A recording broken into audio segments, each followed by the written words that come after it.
Long before their name was ever written, the Druids were already shaping the spiritual heart of Iron Age Europe. Whispers of their world still echo, in broken swords buried as sacred offerings, in hidden groves sealed by ritual, in stones aligned with the heavens. They were more than priests. They were keepers of mysteries, guides of kings, and masters of rituals both feared and revered. This is the story of the Druids, not as legend tells it, but as the earth itself remembers. The earliest traces of what would eventually become Druidic tradition emerge from the archaeological record of Iron Age Europe like whispers from a distant past. Deep within the ritual deposits of sacred springs, beneath the earthen ramparts of hill forts, and within the carefully arranged stone circles that dot the ancient landscape, we find evidence of sophisticated religious practices that predate any written account of the Druids themselves by centuries. At Gournay-sur-Arronde in northern France, excavations have revealed a rectangular enclosure dating to the 3rd century BC, its boundaries marked by a wooden palisade and containing what appears to be a sacred grove. Within this space, archaeologists discovered thousands of weapons, swords, spearheads, shields, deliberately bent and broken before being deposited and carefully dug pits. These weren't discarded battlefield refuse, but ritual offerings, their destruction ensuring they could serve only the gods. The systematic nature of these deposits, their careful placement, and the evident ceremonial protocols involved suggest the presence of an organized priestly class directing these complex rituals. Similar patterns emerge across the Celtic world. At Ribe-Mont-sur-Ancre, also in northern France, excavations revealed a massive ossuary containing the remains of over 1,000 individuals, their bones arranged in precise geometric patterns. The skulls were separated from the bodies and placed in distinct areas, while long bones were sorted and stacked with mathematical precision. This wasn't random violence, but carefully orchestrated ritual activity requiring extensive anatomical knowledge and religious authority to direct such elaborate post-mortem ceremonies. The sacred springs of Britain and Gaul provide perhaps the most compelling evidence for proto-Druidic practices. At Bath's sacred springs dedicated to the goddess Sulis, thousands of cursed tablets written on thin sheets of lead have been recovered from the waters. While many date to the Roman period, the practice itself clearly predates Roman arrival. These depictions, as scholars term them, required not only literacy but deep knowledge of proper formulaic language to compel divine intervention.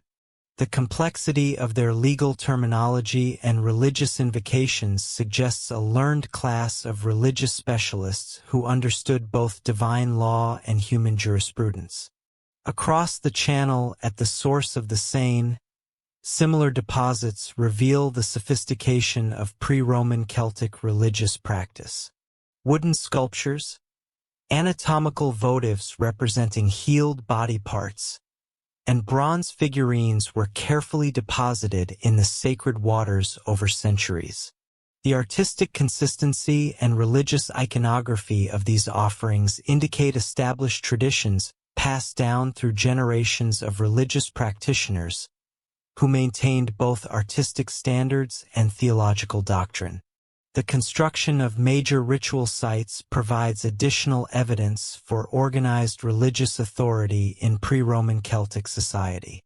The Huenberg Hill Fort in southwestern Germany, occupied from the 7th to 5th centuries BC, contained elaborate ritual buildings, constructed with Mediterranean architectural techniques. These weren't simple shrines, but sophisticated religious complexes requiring extensive planning, specialized knowledge, and coordinated labor forces. The presence of imported luxury goods within these contexts, Greek pottery, Etruscan bronzes, Amber from the Baltic indicates that religious authority commanded significant economic resources and maintained far-reaching trade networks. The Indo-European heritage underlying Celtic religious traditions provides crucial context for understanding Druidic origins. Comparative mythology reveals striking parallels between Celtic religious concepts and those found across the Indo-European world. The tripartite division of society into priests, warriors, and producers that characterize Celtic culture mirrors similar structures in ancient India, Iran, and Rome. This wasn't coincidental borrowing, but reflected shared ancestral traditions carried by Indo-European speaking peoples as they spread across Eurasia during the 3rd and 2nd millennia BC. The concept of sacred kingship, fundamental to later Celtic political and religious structures, shows clear Indo-European origins. Like their counterparts in Vedic India and ancient Iran, Celtic rulers were expected to maintain cosmic order through proper ritual observance. The king's relationship with the land was conceived in sacred terms. His ritual purity and correct performance of seasonal ceremonies directly affected agricultural fertility and tribal prosperity. This religious dimension of kingship required specialized knowledge of proper protocols, seasonal timing, and ritual procedures that only trained religious specialists could provide. The Indo-European inheritance also included sophisticated concepts of cosmic structure that would later characterize Celtic religious thought. The world tree, connecting the realms of gods, humans, and the dead, appears in Celtic mythology as it does in Germanic, Baltic, and Indo-Iranian traditions.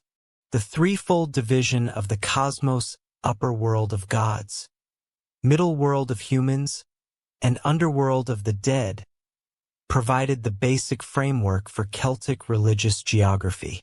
These weren't simple borrowings, but represented ancient shared concepts that each Indo-European culture developed according to local conditions and historical experiences. The emergence of distinctly Celtic culture across Europe between 1200 and 500 BC created the specific historical context within which Druidic traditions would crystallize. The Hallstatt culture, centered in the salt mining regions of Austria, developed the earliest recognizably Celtic material culture around 800 BC. The wealth generated by salt trade, a commodity essential for food preservation and therefore political power, enabled the development of a warrior aristocracy supported by specialized craftsmen and religious specialists. The Latin culture, emerging around 450 BC, represents the full flowering of Celtic civilization. Named after the ritual site on Lake Neuchâtel in Switzerland, where thousands of weapons and ornaments were deposited in the waters, Latin culture spread rapidly across Europe from Ireland to Turkey. The artistic style that characterizes this period, flowing curvilinear designs, stylized animal forms, complex geometric patterns, wasn't merely decorative, but encoded religious symbolism requiring trained specialists to interpret and reproduce correctly. The expansion of Celtic culture wasn't simply military conquest, but involved the spread of religious and legal traditions that required educated specialists to maintain. As Celtic tribes established themselves across Europe, they carried with them not just material culture, but complex bodies of oral tradition, including genealogies, legal precedents, religious formulae, and mythological narratives. The preservation and transmission of this knowledge required dedicated specialists who could memorize vast quantities of information and adapt traditional teachings to local conditions. Linguistic analysis of Celtic languages reveals the antiquity and sophistication of religious terminology that predates written records by centuries. The word Druid itself derives from the Proto-Celtic *Druids, combining *drew with *wid. This compound suggests not simply oak knower, but someone who possessed the ability to perceive sacred knowledge through natural phenomena. The linguistic construction parallels similar compounds in other Indo-European languages, where religious specialists were defined by their ability to see or know hidden truths. The Celtic term Vedas, preserved in Irish faith and Welsh Gweld, designated a type of religious specialist concerned with prophecy and poetic inspiration. The word shares etymological connections with Latin Vedas and Germanic terms for prophetic speech, indicating ancient Indo-European concepts of divinely inspired utterance. The preservation of these terms across geographically separated Celtic languages suggests they represented established religious categories maintained through oral tradition over centuries. Sacred geography terminology reveals sophisticated concepts of ritual space that required specialized knowledge to navigate properly. The Celtic *nemetin, meaning sacred grove or sanctuary, appears in place names across the Celtic world from Druids in Asia Minor to Vernamedum in Britain. These weren't simply wooded areas, but carefully defined ritual spaces with specific protocols for entry, behavior, and ceremonial activity. The consistency of terminology across such vast geographical distances indicates standardized religious concepts transmitted through networks of trained specialists. The legal terminology preserved in early Irish and Welsh law texts reveals the complexity of pre-Christian Celtic jurisprudence.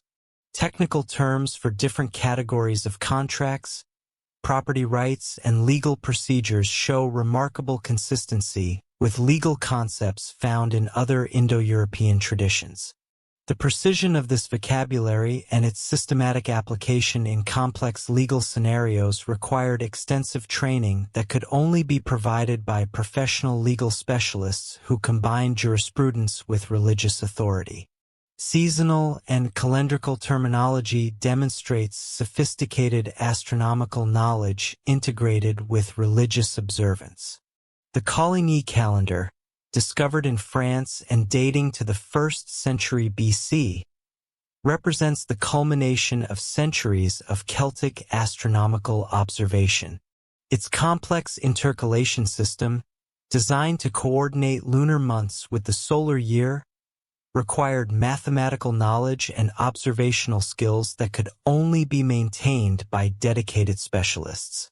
The religious terminology embedded within the calendar, designating auspicious and inauspicious periods, seasonal ceremonies, and divine festivals, shows the integration of astronomical knowledge with religious practice. The preservation of mythological narratives in Celtic languages reveals sophisticated theological concepts that required trained specialists to maintain and interpret.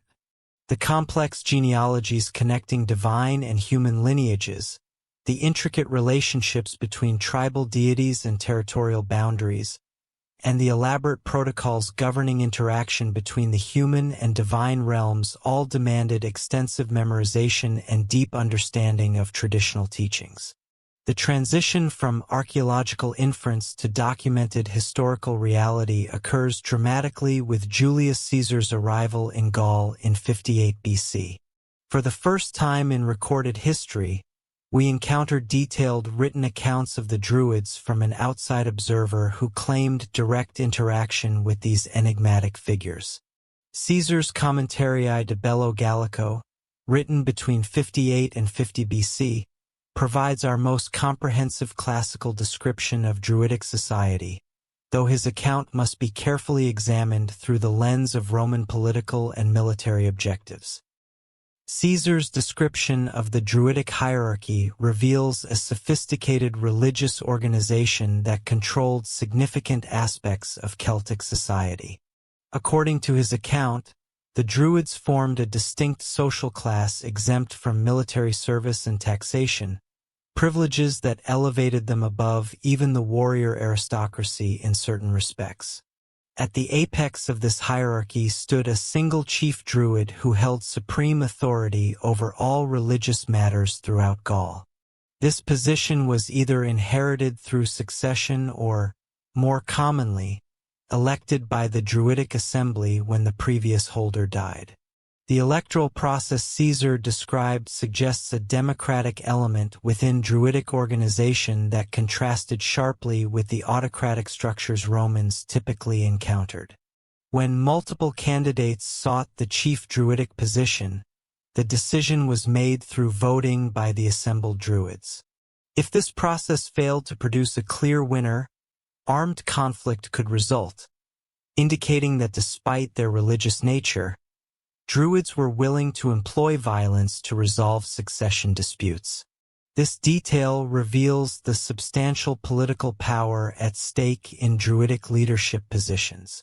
Caesar's account of Druidic education provides remarkable insights into Celtic intellectual culture. He reports that Druidic training required 20 years of intensive study, during which students memorized vast quantities of oral tradition without committing any of it to writing. This prohibition against written records, according to Caesar, served two purposes. It prevented sacred knowledge from falling into unauthorized hands, and it strengthened memory through constant exercise.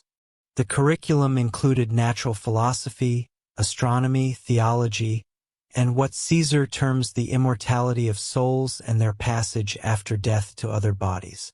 The geographical scope of Druidic education impressed even Caesar, who noted that students traveled from across Gaul and Britain to study in particular centers of learning.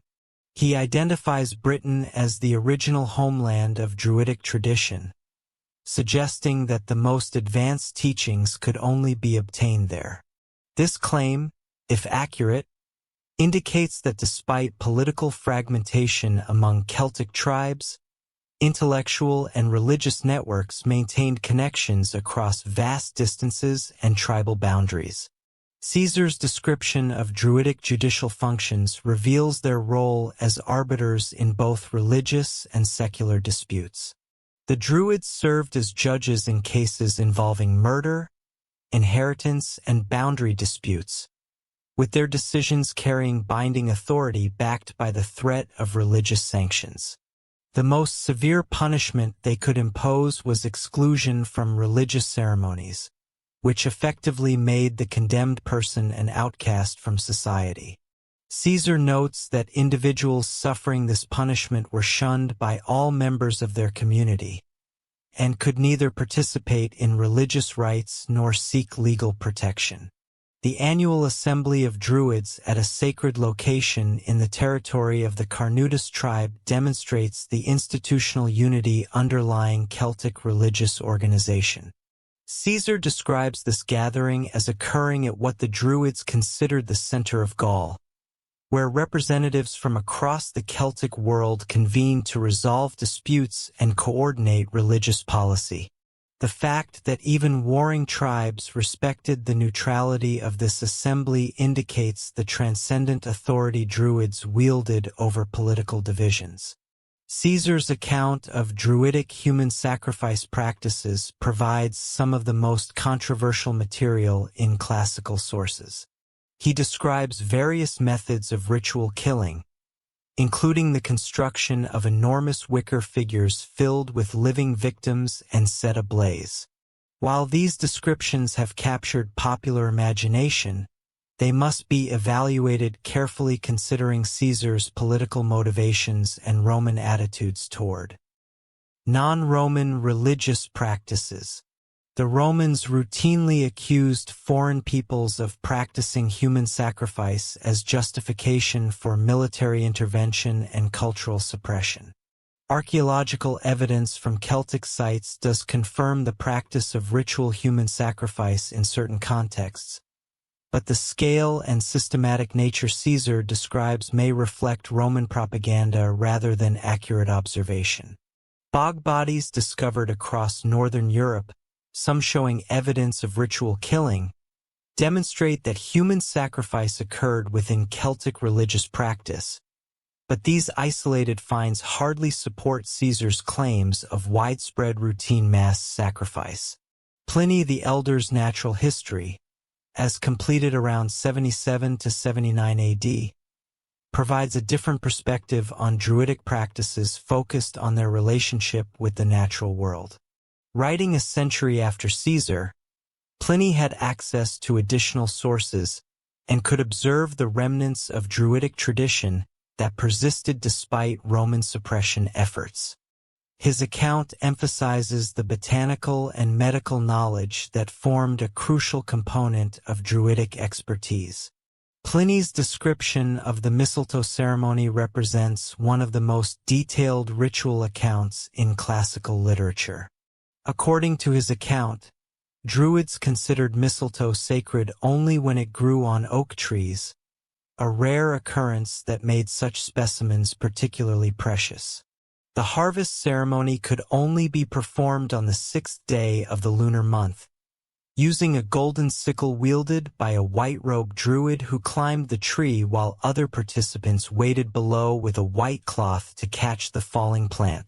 The ritual requirements Pliny describes reveal the precision and formality of Druidic ceremonial practice.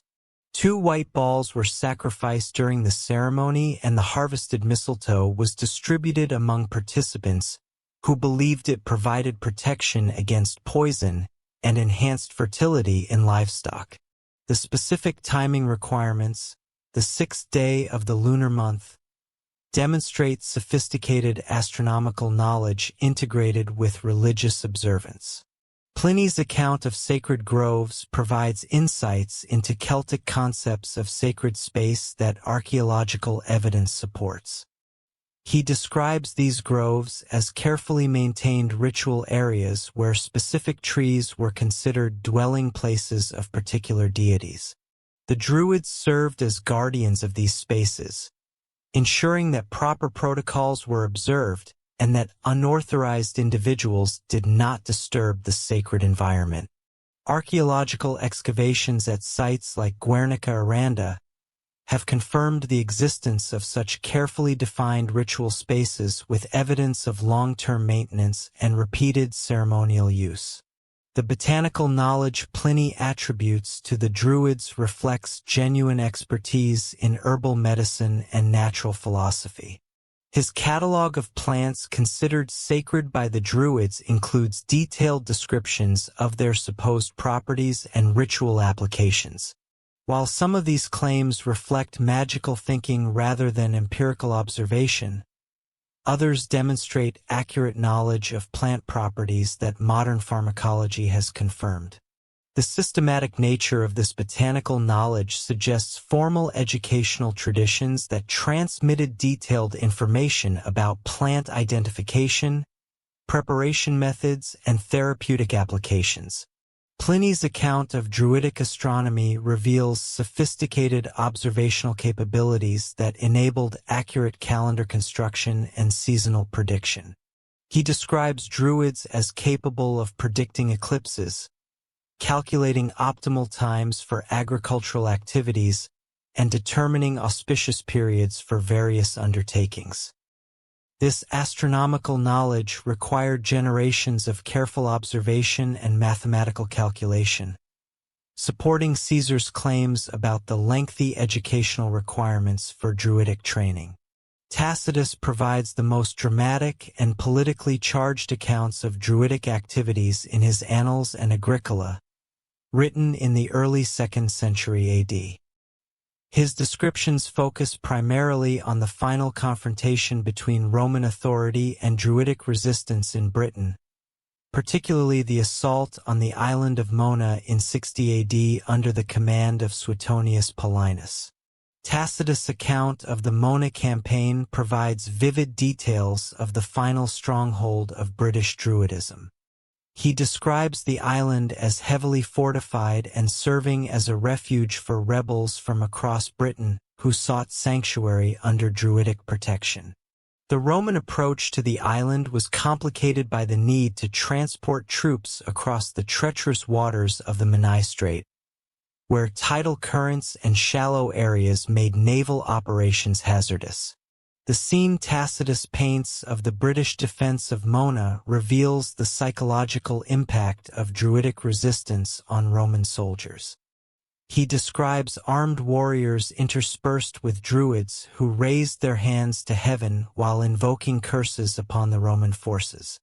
Women, dressed in funeral garments, ran among the defenders like furies, carrying torches and adding to the otherworldly atmosphere that initially paralyzed the Roman advance.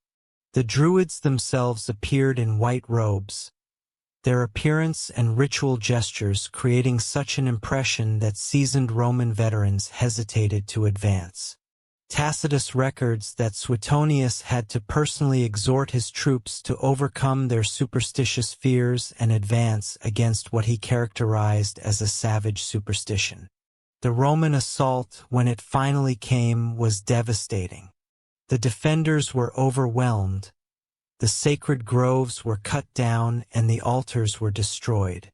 Tacitus specifically mentions that the Romans discovered evidence of human sacrifice, including altars soaked with human blood and groves where victims had been hanged. The destruction of Mona represented more than a military victory. It was a deliberate assault on the institutional foundation of British resistance to Roman rule. Tacitus makes clear that the Romans understood the Druids' role in coordinating opposition to Roman authority, and that eliminating their power base was essential for consolidating Roman control over Britain. The timing of the attack, occurring simultaneously with Boudicca's rebellion in eastern Britain, demonstrates Roman recognition of the connection between Druidic authority and organized resistance to Roman rule. Tacitus' broader treatment of Druids in his historical works reveals their continued influence even after official suppression.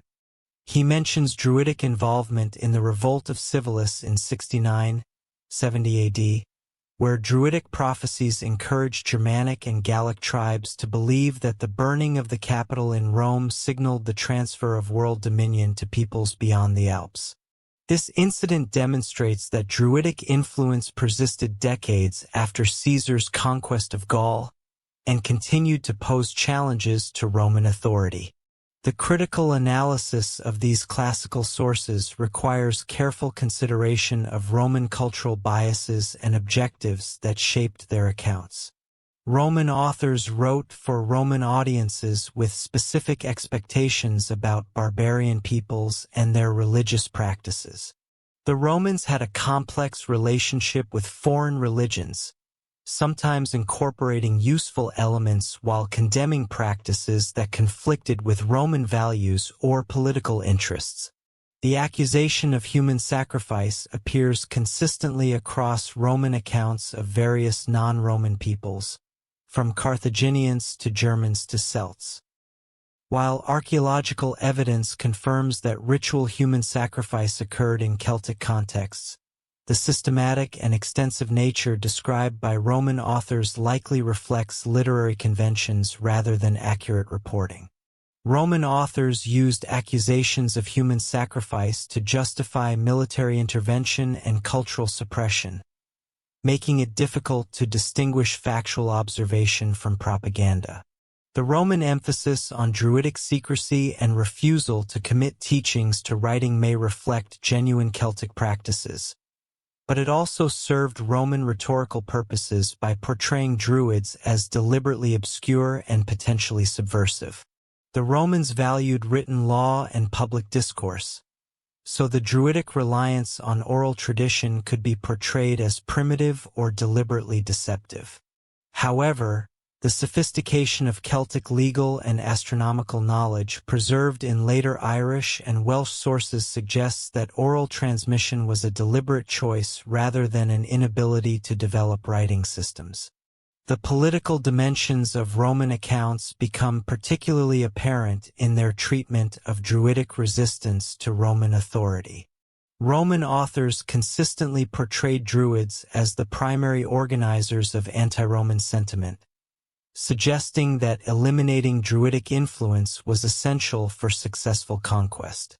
While this assessment may have been accurate, It also served to justify harsh suppression measures and deflect attention from legitimate grievances that motivated Celtic resistance to Roman rule. The geographical claims and classical sources also require careful evaluation. Caesar's assertion that Druidism originated in Britain and spread to Gaul may reflect genuine historical tradition, but it could also serve his political purposes by suggesting that conquering Britain was necessary to eliminate Druidic influence entirely. Similarly, the emphasis on the unity of Druidic organization across tribal boundaries may exaggerate the actual coordination among Celtic religious specialists for dramatic effect.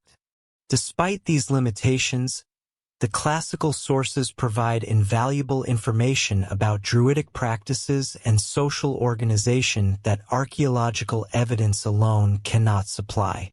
The detailed descriptions of educational practices, judicial functions, and ceremonial activities offer insights into Celtic intellectual culture that complement material evidence from excavations.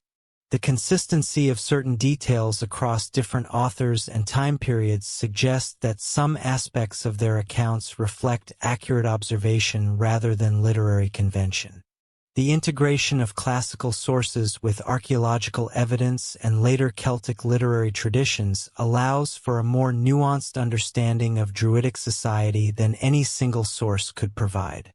While Roman authors clearly had political and cultural biases that influenced their accounts, their direct contact with Celtic society during the conquest period provides contemporary observations that, when carefully analyzed, reveal significant aspects of Druidic organization and practice. The physical landscape of Celtic territories served as far more than mere backdrop to Druidic activities. It functioned as a carefully organized sacred geography where natural features held specific religious significance and ritual purpose. Archaeological investigations across Europe have revealed systematic patterns in how Celtic communities organized their religious spaces, creating networks of sacred sites that connected local tribal territories with broader regional and pan-Celtic religious traditions. The identification of nemata, or sacred groves, represents one of the most significant developments in understanding Celtic religious geography. These carefully maintained woodland sanctuaries appear throughout the archaeological record from Scotland to Asia Minor, their locations marked by distinctive artifact assemblages and structural remains that distinguish them from ordinary settlements or burial sites. At Gagny-sur-Gironde in northern France, excavations revealed a rectangular enclosure measuring approximately 45 by 38 meters, surrounded by a wooden palisade with a single entrance facing east. Within this defined space, archaeologists discovered evidence of continuous ritual activity spanning over 2 centuries, from the 3rd century BC through the Roman conquest period. The Gagny site demonstrates the sophisticated organization of Nemetan spaces. The central area contained a wooden temple structure built according to specific architectural principles that remained consistent across multiple reconstruction phases.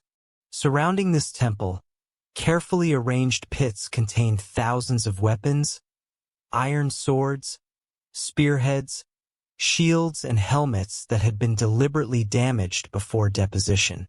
The systematic nature of this destruction, involving specific bending and breaking patterns, indicates established ritual protocols that required specialized knowledge to execute properly. Similar Nemetan sites across Celtic Europe reveal standardized approaches to sacred space organization, despite significant geographical separation. At Mirabeau-sur-Bèze in Burgundy, a square enclosure dating to the 2nd century BC contained a central wooden building, surrounded by pits filled with animal bones, pottery fragments, and metalwork. The bone assemblages show evidence of systematic butchering and distribution, suggesting communal feasting activities that required coordination by religious specialists familiar with proper ceremonial procedures. The Ribermont-Sarankar site in Picardy provides particularly striking evidence for the scale and complexity of Nemetan activities. This sanctuary, active from the 3rd to 1st centuries BC, contained a massive ossuary where human remains were arranged according to strict anatomical principles. Skulls were separated from postcranial elements and plated in distinct areas, while long bones were sorted by type and stacked in geometric patterns. This systematic organization of human remains required extensive anatomical knowledge and religious authority to direct such elaborate post-mortem ceremonies. Archaeological investigation of British Nemeda reveals similar organizational principles adapted to local geographical conditions. The Hayling Island Sanctuary in Hampshire, active from the 1st century BC through the Roman period, occupied a hilltop location overlooking the Solent. The site contained a circular wooden temple surrounded by a square enclosure with evidence of metalwork deposition, animal sacrifice, and votive offerings spanning several centuries. The consistency of ritual deposits and architectural features across multiple building phases indicates continuous maintenance by trained religious specialists. Stone circles represent another crucial component of Celtic sacred geography, though their relationship to historical Druidic practices remains complex due to their much earlier construction dates. The majority of British and Irish stone circles were erected during the Neolithic and Bronze Age periods, centuries before the emergence of recognizable Celtic culture. However, archaeological evidence demonstrates continued use and modification of these ancient monuments throughout the Iron Age, suggesting that Druids incorporated pre-existing sacred sites into their religious system. Stonehenge provides the most extensively studied example of this phenomenon. While the monument's primary construction phases date to the 3rd millennium BC, archaeological evidence reveals significant Iron Age activity at the site. Excavations have uncovered Celtic pottery, metalwork, and human remains dating to the documented Druidic activity in Britain. The discovery of cremated human remains in the Aubrey holes, some dating to the Iron Age, suggests that Druids may have used the ancient monument for burial ceremonies connected to their religious practices. The Rollright stones in Oxfordshire demonstrate similar patterns of Iron Age reuse of earlier monuments. This Bronze Age stone circle shows evidence of continued ritual activity throughout the Celtic period, including the deposition of metalwork and the modification of individual stones. Local place-name evidence suggests that the site retained religious significance into the medieval period, indicating continuity of sacred associations across multiple cultural transitions. Burial mounds and barrows throughout Celtic territories reveal sophisticated concepts of landscape organization that connected the living community with ancestral spirits and territorial boundaries. The Hockdorf burial in southwestern Germany, dating to the 6th century BC, exemplifies the integration of individual burials within broader sacred landscapes. The massive tumulus, measuring over 60 meters in diameter, was positioned to be visible from surrounding settlements and aligned with significant astronomical events. The Vix burial in Burgundy, containing the remains of a high-status woman accompanied by extraordinary grave goods, including a massive bronze crater, demonstrates how elite burials served as focal points for territorial organization. The burial mound's position commanded extensive views across the surrounding landscape, while its proximity to the Mont-la-Soix hill fort suggests integration with political and religious centers of power.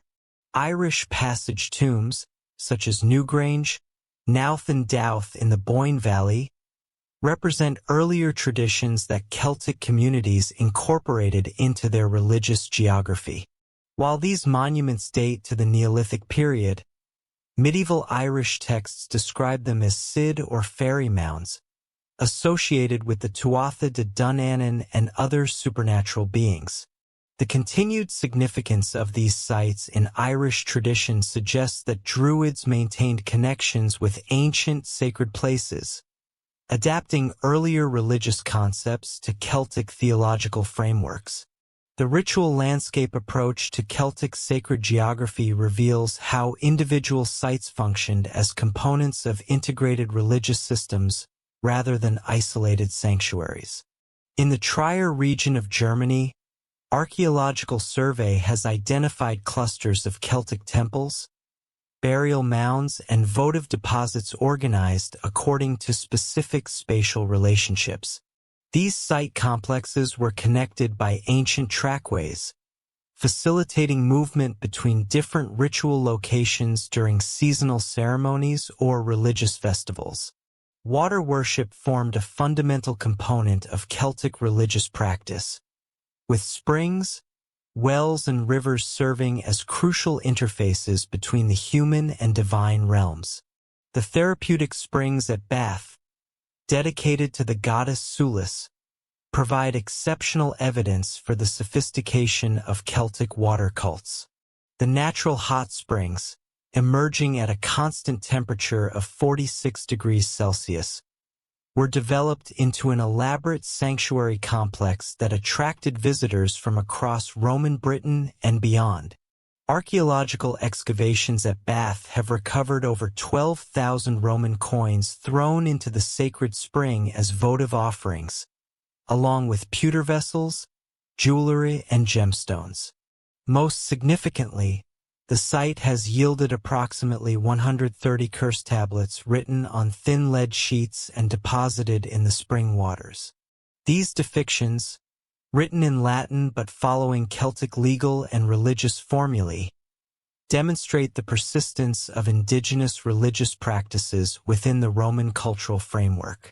The curse tablets reveal sophisticated understanding of divine law and proper procedures for seeking supernatural intervention in human disputes.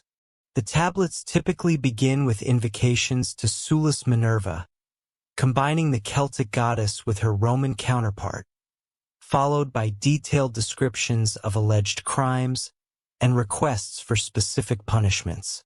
The legal terminology and formulaic language employed in these texts required specialized knowledge that could only be provided by religious specialists familiar with both Celtic and Roman legal traditions. Similar water sanctuaries across Celtic Europe demonstrate the widespread importance of spring and river worship in Celtic religious practice. At the source of the Seine in Burgundy, the sanctuary of Sequana yielded thousands of votive offerings deposited over several centuries. Wooden sculptures representing healed body parts, bronze figurines of pilgrims, and miniature representations of internal organs indicate that the site functioned as a healing sanctuary where visitors sought divine intervention for medical conditions. The Font Sequani site reveals the organized nature of Celtic pilgrimage practices. The votive deposits show evidence of systematic production by specialized craftsmen who created standardized offering types for different categories of supplicants. Anatomical votives were carved according to established artistic conventions, while bronze figurines followed consistent iconographic patterns that required training to execute properly. This standardization suggests institutional oversight by religious specialists who maintained artistic and theological standards across extended periods. River deposits throughout Celtic territories provide additional evidence for water-focused ritual practices.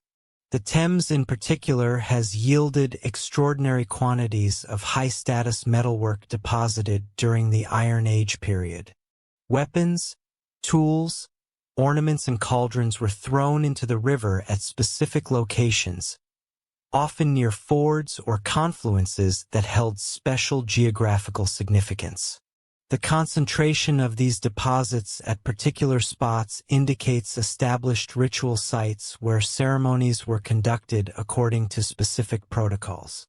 The Battersea Shield, discovered in the Thames and dating to the 1st century BC, exemplifies the quality of metalwork deposited in river sanctuaries. This bronze shield, decorated with elaborate Latini artistic motifs and originally fitted with glass studs, was clearly a prestige object rather than functional military equipment. Its deposition in the Thames represents a significant sacrifice that required authorization by religious authorities capable of determining appropriate offerings for water deities. Sacred wells throughout the Celtic world demonstrate the persistence of water worship traditions from prehistory through the medieval period. The Caroburg Mithraeum on Hadrian's Wall contained a sacred well where Roman soldiers deposited offerings to Celtic water deities alongside their devotions to Mithras.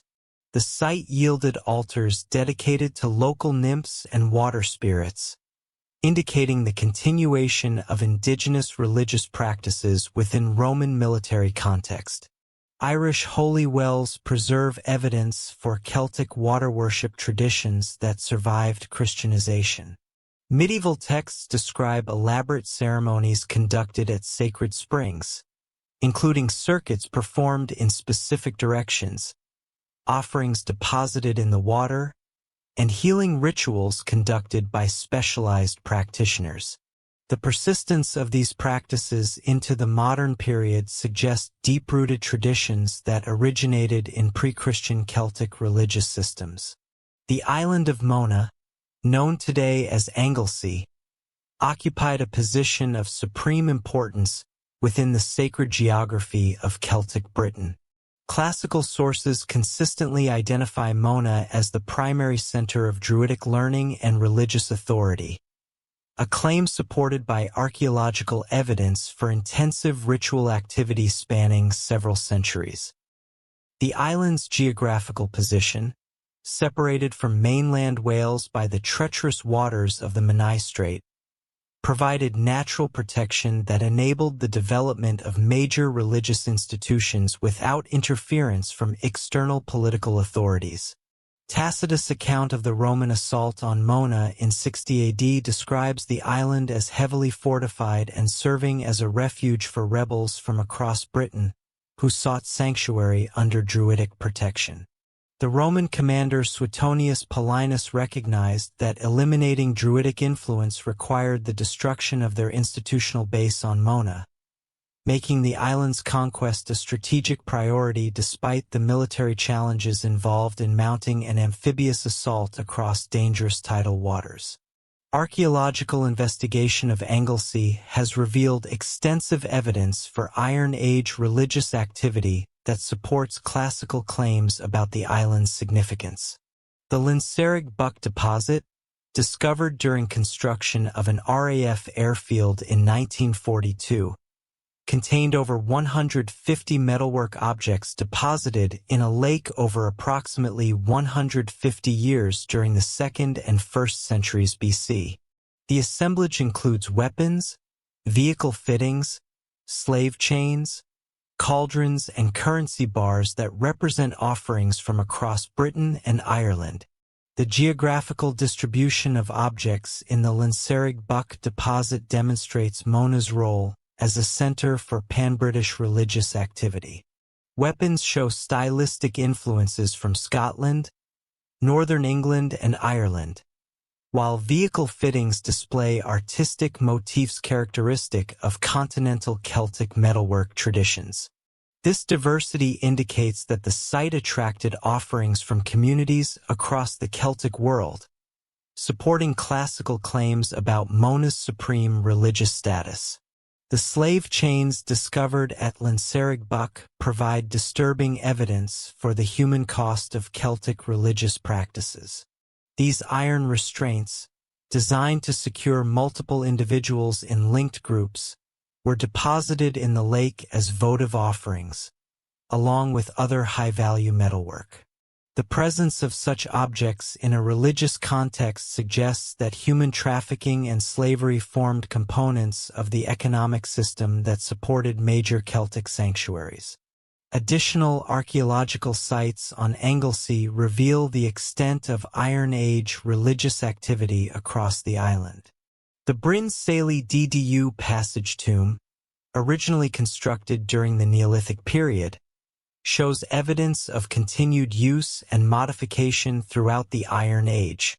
The site contained cremated human remains, pottery, and metalwork dating to the Celtic period, indicating that ancient burial monuments were incorporated into contemporary religious practices. The Dinlagai Hut group on Anglesey provides evidence for specialized religious communities that may have been associated with Druidic training institutions. This late Iron Age settlement contains several round stone buildings arranged within a defensive enclosure, with evidence for metalworking, fine pottery production, and the consumption of high-status foods. The site's location, architectural sophistication, and artifact assemblage suggest occupation by religious specialists rather than ordinary farming communities. Holyhead Mountain on Anglesey contains extensive evidence for Iron Age ritual activity, including stone circles, burial cairns, and settlement remains that span several centuries. The mountain's prominent position, visible from across the Irish Sea, made it an ideal location for astronomical observation and seasonal ceremonies. Archaeological survey has identified multiple stone alignments oriented towards significant celestial events, suggesting systematic observation of astronomical phenomena by trained specialists. The sacred geography of Celtic lands reveals sophisticated understanding of landscape organization that integrated natural features with human-constructed ritual spaces. This system required extensive coordination by religious specialists who maintained knowledge of proper site locations, ceremonial protocols, and seasonal timing for different types of religious activity. The archaeological evidence demonstrates that Druids functioned as the institutional framework that organized and maintained this complex sacred landscape across the Celtic world. The institutional structure that governed Celtic religious and intellectual life reveals a sophisticated hierarchy that extended far beyond the simple priest-warrior-farmer divisions familiar from other Indo-European societies. Archaeological evidence combined with classical sources and later Celtic literary traditions demonstrates that Druidic organization comprised three distinct but interconnected orders, each with specialized functions, educational requirements, and social responsibilities that collectively maintained the complex fabric of Celtic civilization. At the apex of this system stood the Druids proper, whose primary functions encompassed judicial authority, advanced education, and diplomatic mediation between tribal groups. These figures wielded extraordinary power within Celtic society, serving as supreme arbiters in legal disputes that ranged from property boundaries to accusations of murder. Their judicial authority transcended tribal loyalties, enabling them to resolve conflicts between different Celtic communities and maintain legal consistency across geographically dispersed populations. The uniform legal terminology preserved in early Irish and Welsh lore texts demonstrates the effectiveness of this system in transmitting complex jurisprudential concepts across vast distances and extended time periods. The educational responsibilities of the Druids proper involved training the next generation of religious specialists in the most advanced aspects of Celtic intellectual tradition. This instruction covered natural philosophy, astronomical observation, theological doctrine, and the intricate legal precedents that governed Celtic society. Students seeking admission to this highest level of Druidic education had typically already completed extensive preliminary training in memorization techniques, basic legal principles, and fundamental religious concepts. The 20-year educational period Caesar describes likely represents the total duration required to achieve full Druidic status, beginning with elementary instruction and culminating in mastery of the most esoteric teachings. Archaeological evidence from sites like the Hockdorf burial and the Wicks tomb reveals the material wealth and social prestige associated with the highest levels of Druidic authority. The grave goods accompanying these elite burials include imported luxury items from across Europe and the Mediterranean, indicating that senior Druids commanded extensive trade networks and accumulated substantial economic resources. The presence of specialized craftwork, including intricate metalwork and exotic materials, suggests that Druidic institutions supported communities of skilled artisans who produced the ceremonial objects required for religious rituals. The second tier of the Druidic hierarchy consisted of the bards, whose specialized functions centered on the preservation and performance of historical narratives, genealogical records, and poetic compositions that encoded legal and religious knowledge within memorable artistic forms.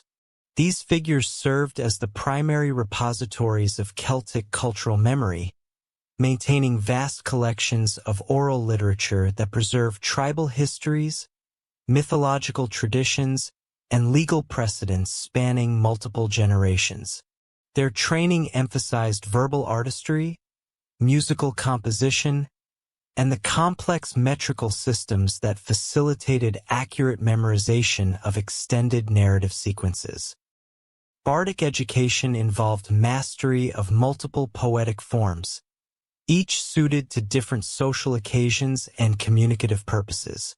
Praise poetry celebrating the achievements of warriors and rulers required intimate knowledge of military tactics, genealogical connections, and the specific deeds that merited commemoration. Satirical compositions, which Celtic tradition credited with supernatural power to cause physical harm to their targets, demanded understanding of social relationships and political tensions that could be exploited through verbal attack. Legal poetry encoded complex jurisprudential principles within metrical frameworks that enabled precise transmission of technical terminology across generations of oral tradition. The social functions of bards extended beyond mere entertainment to encompass crucial roles in political legitimization and social cohesion.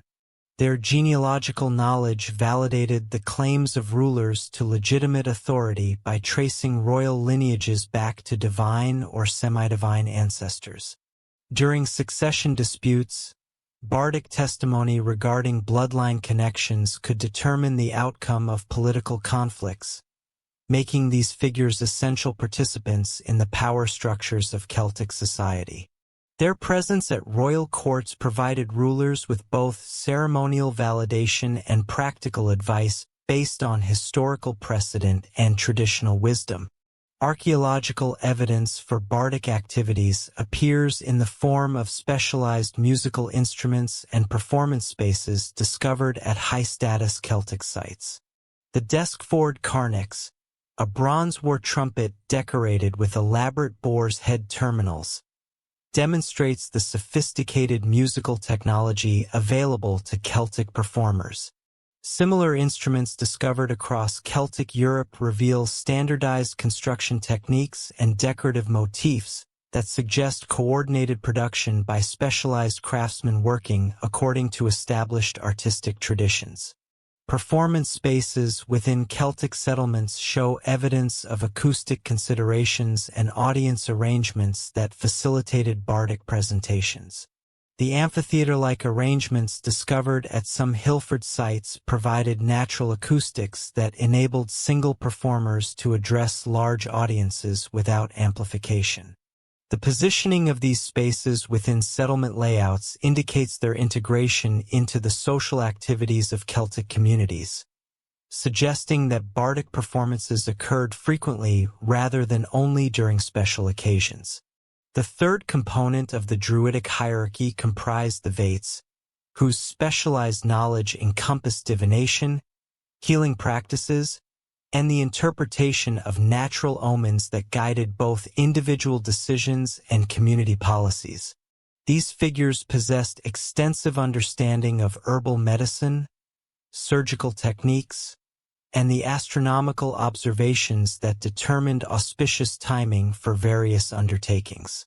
Their medical knowledge combined empirical observation of plant properties with theoretical frameworks derived from Celtic concepts of cosmic harmony and divine intervention in human affairs.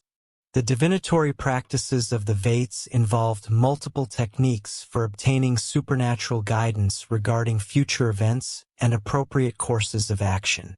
Classical sources describe various methods, including the observation of bird flight patterns, the interpretation of animal entrails, and the casting of wooden lots marked with symbolic designs.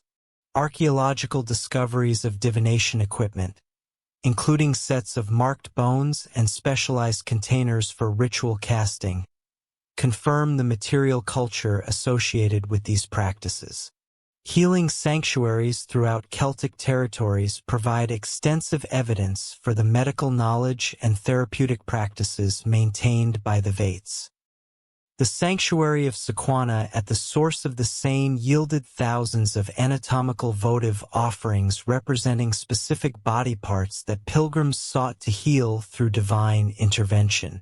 The accuracy of these anatomical representations demonstrates detailed knowledge of human anatomy that could only be acquired through systematic study and practical experience with medical conditions.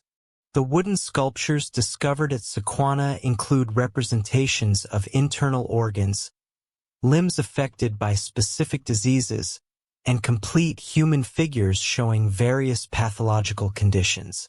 The precision of these carvings indicates that Celtic medical practitioners possessed sophisticated understanding of human anatomy and pathology that enabled accurate diagnosis and targeted treatment of specific ailments. The standardized artistic conventions employed in these votives suggest institutional oversight by trained specialists who maintained consistent standards for medical representation. Herbal medicine formed a crucial component of Vedic medical practice, as evidenced by the botanical knowledge preserved in later Celtic literary traditions and confirmed by archaeological discoveries of medicinal plants at religious sites. The systematic organization of this knowledge, including detailed information about plant identification, preparation methods, and therapeutic applications, required extensive training that could only be provided by experienced practitioners familiar with both theoretical principles and practical techniques. The integration of astronomical observation with medical practice reflects the sophisticated theoretical framework underlying Celtic healing traditions. The timing of herbal collection, the scheduling of surgical procedures, and the administration of therapeutic treatments were all coordinated with celestial observations that determined optimal conditions for different medical interventions. This integration of empirical medical knowledge with astronomical timing demonstrates the systematic approach Celtic practitioners brought to healthcare delivery.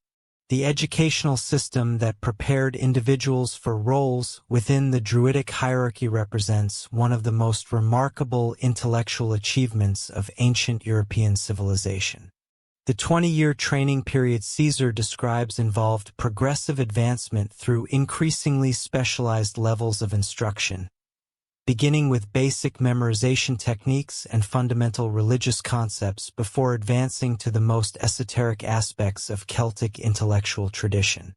This extended educational process produced specialists whose knowledge encompassed law, medicine, astronomy, theology, history, and natural philosophy within integrated theoretical frameworks.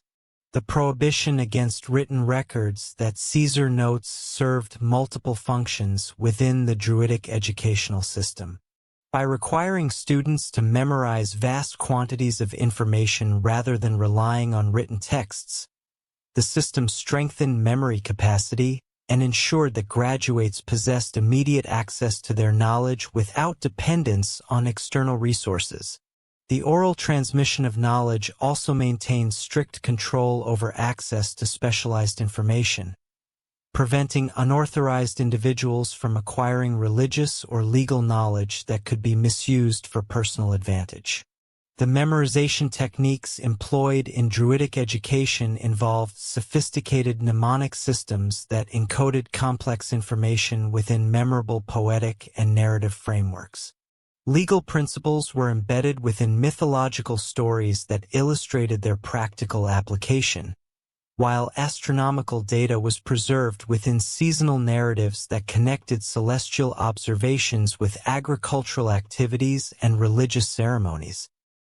This integration of practical knowledge with memorable artistic forms enabled accurate transmission of technical information across multiple generations of oral tradition. The geographical scope of Druidic education created intellectual networks that transcended political boundaries and tribal loyalties throughout the Celtic world. Students traveled from distant territories to study at renowned educational centers, creating personal connections that facilitated communication and coordination between geographically separated Celtic communities.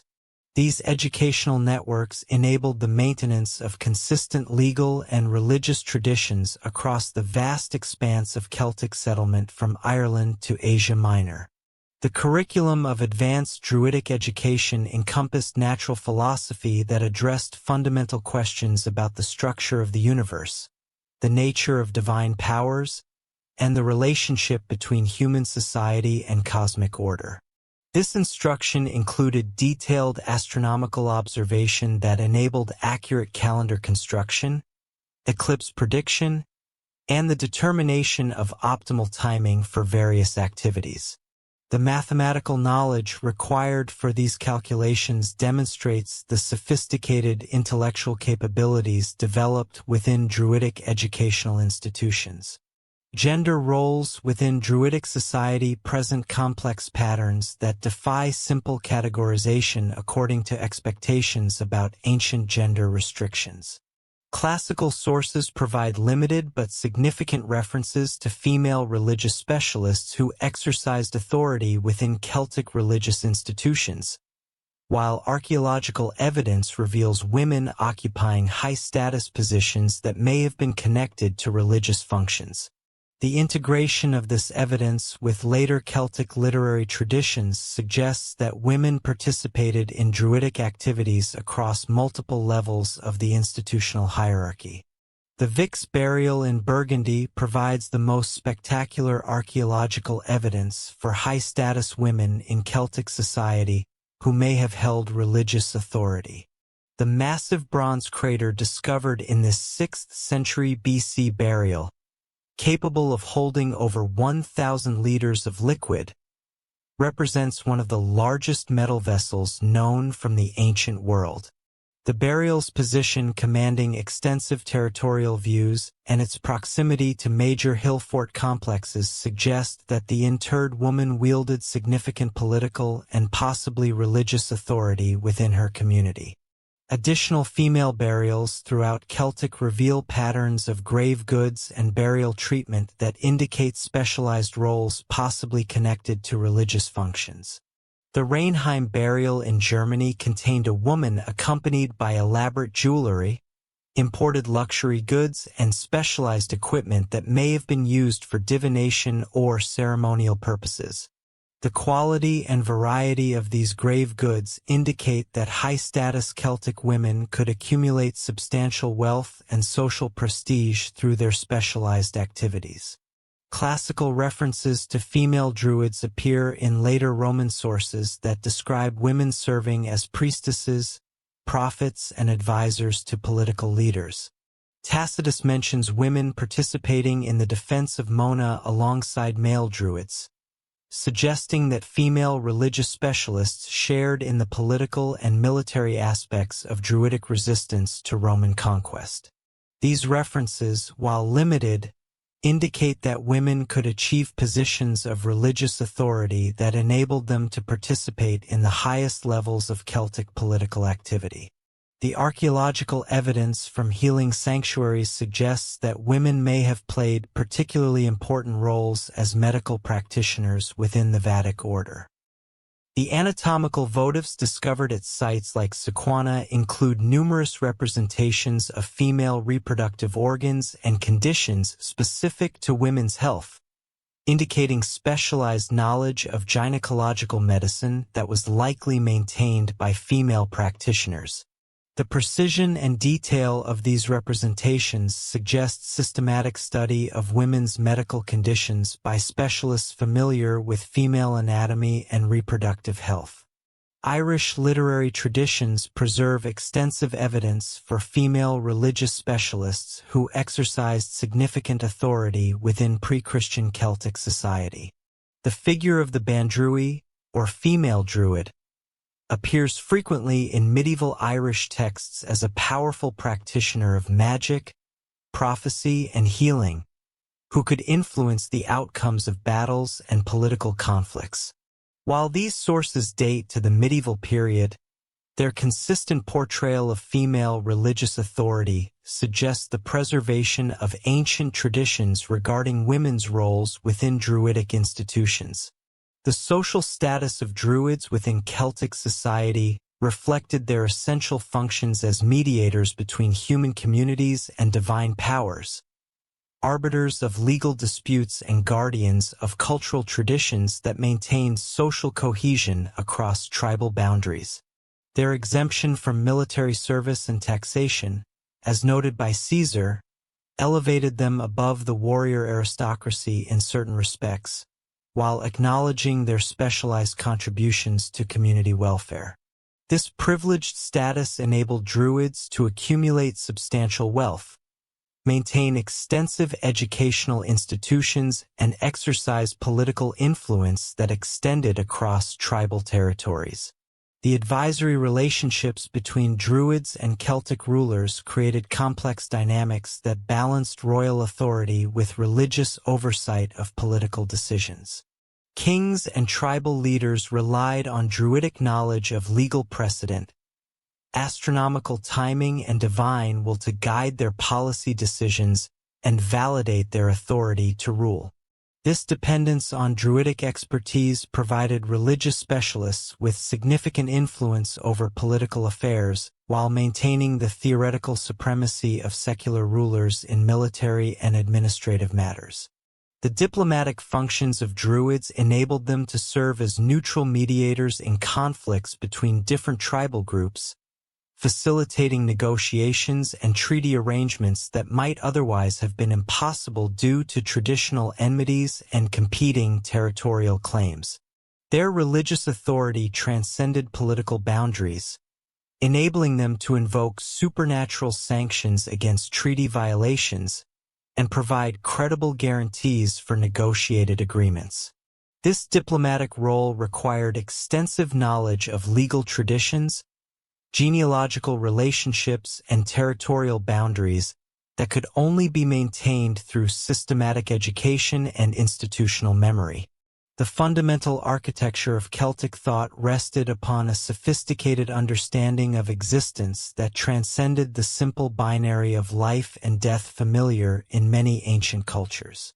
Archaeological evidence from Celtic burial sites across Europe reveals consistent patterns of grave goods, body positioning, and tomb construction that reflect deeply held beliefs about the soul's continuation beyond physical death. The Hochdorf burial in southwestern Germany, dating to the 6th century BC, exemplifies this worldview through its elaborate preparation of the deceased for an afterlife journey that would require the same material necessities as earthly existence. The burial chamber at Hochdorf contained not merely personal possessions but an entire household's worth of equipment, arranged with meticulous attention to functional accessibility. Bronze vessels for drinking, cauldrons for food preparation, and even a four-wheeled wagon positioned near the burial couch suggest that the deceased was expected to maintain the same social status and daily activities in the afterlife as he had enjoyed in life. The presence of mead residues in drinking horns and evidence of fermented beverages in bronze containers indicates that Celtic concepts of post-mortem existence included sensory experiences identical to those of living humans. The orientation of Celtic burials provides crucial insights into beliefs about the soul's journey after death. Across different regions and time periods, Celtic graves consistently face westward toward the setting sun, suggesting that the deceased were expected to follow solar pathways into otherworldly realms. The Vix burial in Burgundy demonstrates this pattern, while adding complexity through its positioning on elevated terrain that commanded extensive territorial views. This placement suggests that high-status individuals were expected to maintain protective oversight of their earthly territories even after death. The concept of metempsychosis, or transmigration of souls between different forms of existence, appears consistently in classical sources describing Celtic beliefs and finds confirmation in archaeological evidence from ritual sites throughout Celtic territories. Caesar's account of Druidic teaching regarding the immortality of souls and their passage after death to other bodies reflects sophisticated theological concepts that integrated individual survival with cosmic cycles of death and renewal. The systematic nature of weapon deposits at sites like Gurney-sur-Arronde, where thousands of items were ritually destroyed before deposition, suggests ceremonies designed to transfer objects from the material world to otherworldly realms where they could serve new purposes. The ritual destruction of valuable objects before their deposition in sacred contexts reflects beliefs about the transformation necessary for material goods to function in otherworldly realms. At La Tine on Lake Neuchâtel, the massive deposits of weapons, tools, and ornaments show consistent patterns of deliberate damage that rendered them useless for earthly purposes, while presumably preparing them for otherworldly service. The precision of this destruction, involving specific bending and breaking techniques applied to different categories of objects, indicates established protocols that required specialized knowledge to execute properly. Animal sacrifice practices throughout Celtic territories reveal additional dimensions of beliefs about soul transmigration and otherworldly existence. The systematic butchering patterns discovered at sites like Gurney-sur-Arronde demonstrate careful separation of different anatomical elements according to specific ritual requirements. Skulls were treated differently from postcranial remains, while certain bones were arranged in geometric patterns that may have encoded theological concepts about the relationship between physical and spiritual aspects of existence. The treatment of human remains at Celtic ritual sites provides the most direct evidence for beliefs about soul survival and otherworldly journey requirements. At Riedmont-sur-Ancre, the massive ossuary containing over 1,000 individuals arranged in precise anatomical groupings reflect systematic concepts about post-mortem existence that required specific preparation of physical remains. The separation of skulls from other skeletal elements and their placement in distinct areas suggest beliefs about different aspects of human identity that required separate treatment for successful otherworldly transition. The geographical conception of otherworldly realms within Celtic cosmology reveals sophisticated understanding of spatial relationships that connected earthly territories with supernatural domains through specific landscape features and seasonal transitions. The Welsh concept of Anon and the Irish Tir na Nog represent parallel traditions describing otherworldly realms that existed in complex relationship with the physical world rather than simple opposition to it. These domains were accessible through particular geographical locations and during specific temporal conditions that required specialized knowledge to navigate safely. The identification of thin places or locations where the boundary between worlds became permeable created a geography that integrated otherworldly access points with territorial organization and seasonal ceremonies. Archaeological evidence from sites like Newgrange in Ireland demonstrates how passage tombs were positioned to capture specific astronomical events that marked periods of increased otherworldly accessibility. The winter solstice alignment at Newgrange, where sunlight penetrates the burial chamber only during the shortest days of the year, suggests systematic coordination between celestial observations and beliefs about otherworldly communication. Sacred springs throughout Celtic territories functioned as crucial interfaces between earthly and otherworldly realms, providing locations where humans could communicate with supernatural beings and deposit offerings intended for otherworldly recipients. The therapeutic springs at Bath, dedicated to the goddess Sulis, attracted pilgrims who sought healing through direct contact with otherworldly powers accessible through the naturally heated waters. The thousands of cursed tablets deposited in the spring revealed sophisticated understanding of legal procedures that operated across worldly boundaries, enabling human supplicants to seek otherworldly intervention in earthly disputes. The seasonal festivals that structured Celtic religious calendars created temporal thin places when otherworldly beings could more easily interact with human communities. Samhain, marking the transition from the light half to the dark half of the year, represented the most significant of these temporal boundaries, when the dead could return to visit their earthly homes, and supernatural beings could move freely through human territories. Archaeological evidence from Celtic settlements shows increased ritual activity during late October and early November, including special food preparations and the lighting of ceremonial fires that may have served as beacons for otherworldly visitors. The polytheistic framework of Celtic religion encompassed hundreds of deities whose functions ranged from universal cosmic principles to highly localized territorial spirits. This theological complexity required extensive systematization by religious specialists who maintained knowledge of proper invocations, seasonal ceremonies, and territorial boundaries that defined different divine jurisdictions.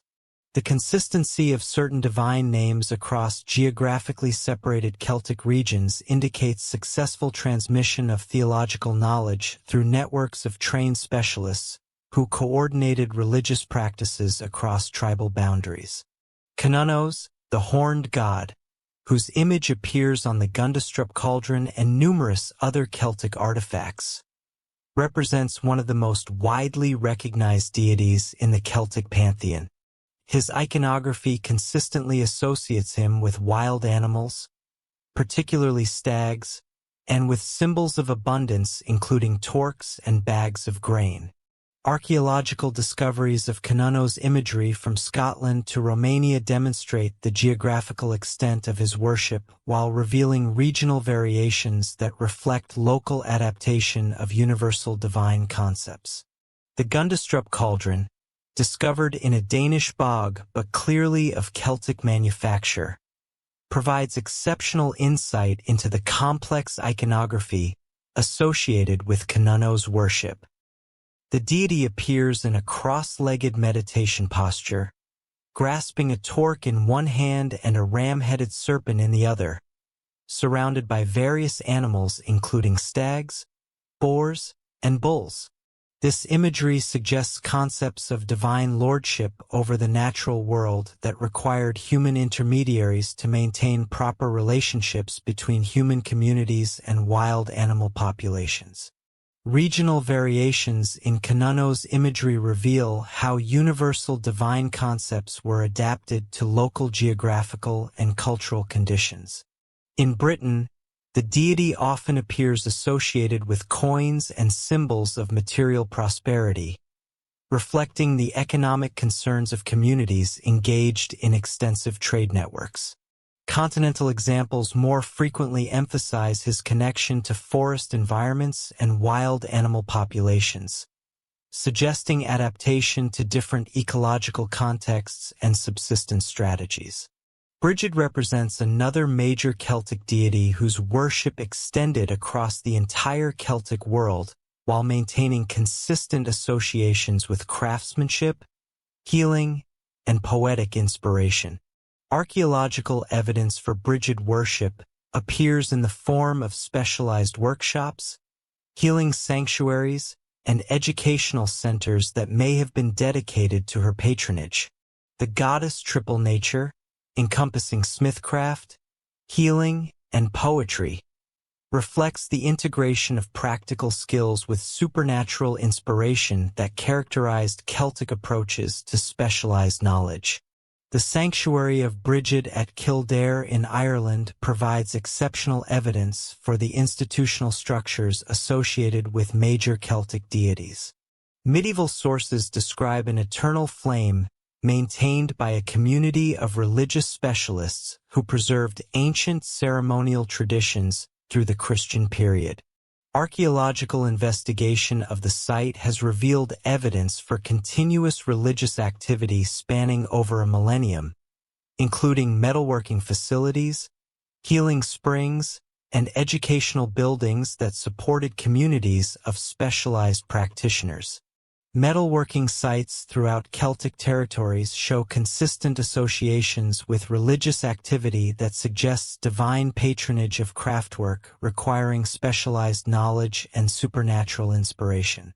The Latin artistic style that characterizes Celtic metalwork demonstrates sophisticated understanding of geometric principles, symbolic systems, and technical procedures that required extensive training to master. The consistency of artistic motifs across vast geographical distances indicates institutional oversight by religious specialists who maintain standards for sacred art production. Lugh, the multi-skilled deity associated with craftsmanship, warfare, and kingship, appears throughout Celtic territories in various forms that reflect his role as patron of specialized knowledge and political authority. The festival of Lughnasadh, celebrated on August 1st, marked the beginning of harvest season with ceremonies that combined agricultural thanksgiving with demonstrations of craftsmanship and athletic competition. Archaeological evidence from hilltop sites across Celtic Europe reveals increased activity during late summer that may reflect Lughnasadh celebrations, requiring coordination by religious specialists. The Coligny calendar, discovered in France and dating to the 1st century BC, provides exceptional evidence for the astronomical knowledge required to coordinate seasonal festivals with celestial observations. This bronze tablet contains a complex lunar-solar calendar system that synchronized lunar months with the solar year through sophisticated intercalation procedures. The technical terminology employed in the calendar demonstrates systematic astronomical observation that could only be maintained by trained specialists familiar with mathematical calculation and long-term celestial cycles. Regional deities throughout Celtic territories reflect the localized nature of much Celtic religious practice, while demonstrating how universal divine concepts were adapted to specific geographical and cultural contexts. The goddess Sequana, associated with the source of the Seine River, attracted pilgrims from across Gaul who sought healing through contact with her sacred waters. The thousands of votive offerings discovered at her sanctuary reveal systematic approaches to divine petition that required knowledge of proper offering types, ceremonial procedures, and seasonal timing for different categories of requests. Territorial deities associated with Pacific landscapes, rivers, and tribal boundaries required specialized knowledge of local traditions, genealogical connections, and historical precedents that validated divine claims to particular geographical areas. The integration of these local traditions with broader Celtic theological frameworks demanded extensive coordination by religious specialists who could maintain consistency between universal principles and regional variations in divine worship. The sacred calendar that structured Celtic religious observances reveals sophisticated integration of astronomical observation with agricultural cycles and theological concepts about seasonal transitions between different cosmic conditions. The four major festivals of Samhain, Imbolc, Beltane, and Lughnasadh divided the year into quarters that corresponded to crucial transitions in both agricultural and pastoral activities. These celebrations required extensive preparation, including special food production, ceremonial equipment preparation, and coordination of community participation that could only be managed by trained specialists. Samhain, celebrated on October 31st and November 1st, marked the most significant transition in the Celtic year, when the boundary between worlds became most permeable and the dead could return to visit their earthly homes. Archaeological evidence from Celtic settlements shows increased ritual activity during this period, including the preparation of special foods, the lighting of ceremonial fires, and the performance of divination ceremonies designed to obtain supernatural guidance for the coming dark season. The astronomical alignments discovered at Celtic ritual sites demonstrate systematic observation of celestial events that enabled accurate timing of seasonal festivals and coordination of religious activities across geographically separated communities. Stone circles throughout Britain and Ireland show consistent orientations towards significant solar and lunar events, including solstices, equinoxes, and major lunar standstills that occur at 18.6-year intervals. The precision of these alignments required generations of careful observation and mathematical calculation that could only be maintained by dedicated specialists. Imbolc, celebrated on February 1st and 2nd, marked the beginning of the agricultural year with ceremonies focused on purification, renewal, and preparation for spring planting. The festival's association with Brigid reflects her patronage of activities requiring specialized knowledge, including metalworking, healing, and agricultural innovation. Archaeological evidence from Celtic farmsteads shows increased activity during early February that may reflect Imbolc preparations, requiring coordination between agricultural and religious specialists. Beltane, celebrated on April 30th and May 1st, marked the transition to the light half of the year with ceremonies emphasizing fertility, protection, and the renewal of contracts between human communities and supernatural powers. The lighting of ceremonial fires on hilltops throughout Celtic territories created networks of communication that coordinated festival celebrations across vast geographical areas. These fire ceremonies required specialized knowledge of proper fuel types, ignition procedures, and astronomical timing that could only be provided by trained religious specialists. Lughnasadh, celebrated on August 1st, combined harvest thanksgiving with demonstrations of craftsmanship, athletic competition, and legal proceedings that required coordination by multiple categories of specialists. The festival's association with Luff reflects his patronage of activities requiring specialized knowledge and political authority. Archaeological evidence from hilltop sites throughout Celtic Europe reveals temporary structures, craft production areas, and assembly spaces that supported large gatherings during late summer periods. The lunar bases of Celtic calendar systems required sophisticated mathematical knowledge to coordinate monthly cycles with seasonal festivals and agricultural activities.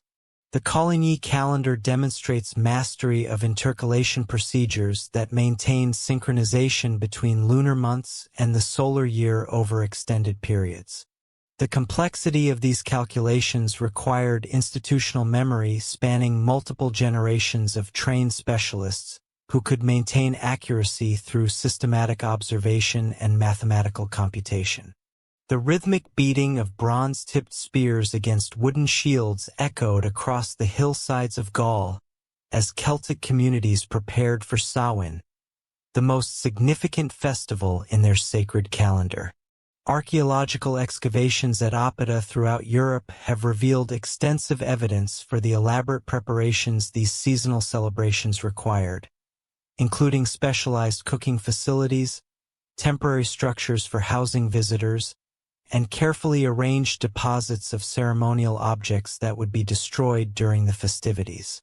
The coordination of these massive community gatherings demanded sophisticated organizational capabilities that could only be provided by trained religious specialists who understood both the practical logistics and spiritual requirements of seasonal ceremonies. The four major festivals that structured the Celtic year, Samhain, Imbolc, Beltane, and Lughnasadh, represented far more than simple agricultural markers or religious observances. These celebrations functioned as crucial mechanisms for social cohesion, economic exchange, and political negotiation that brought together communities from across tribal territories.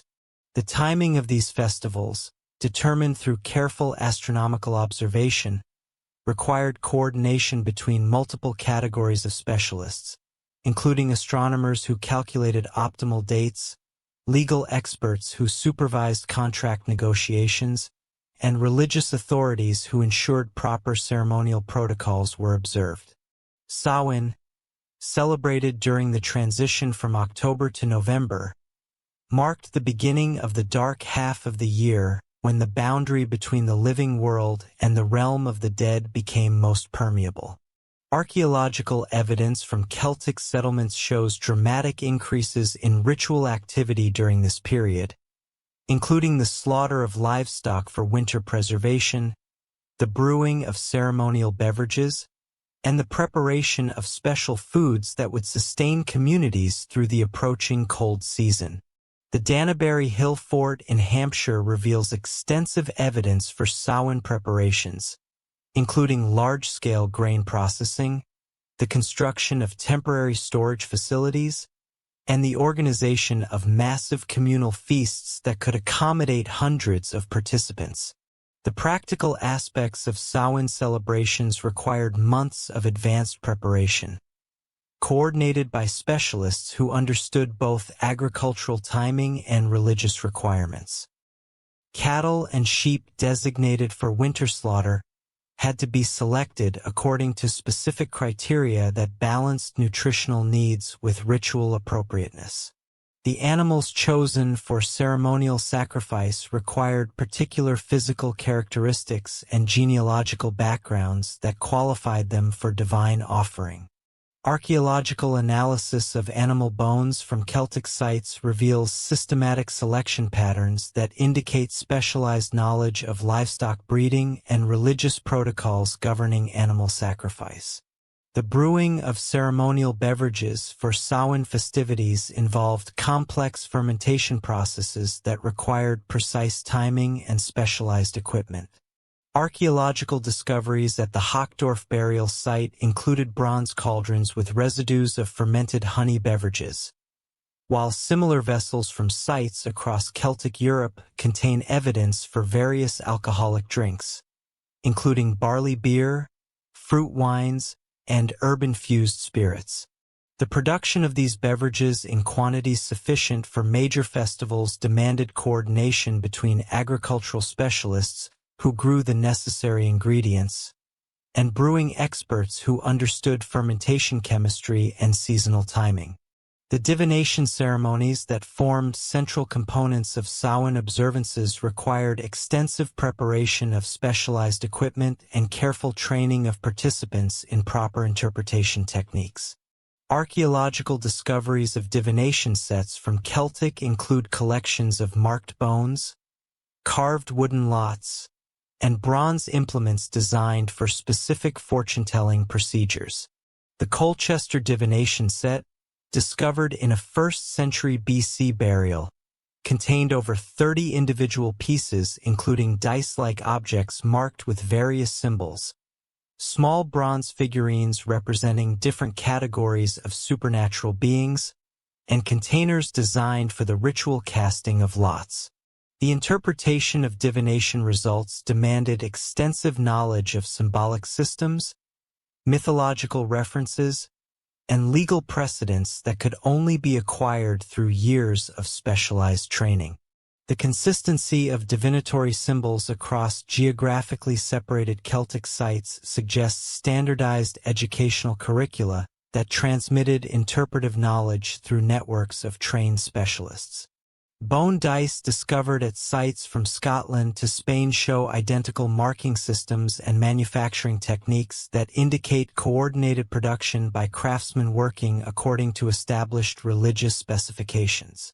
In bulk, celebrated at the beginning of February, focused on purification rituals and preparation for the agricultural year that required coordination between religious specialists and farming communities.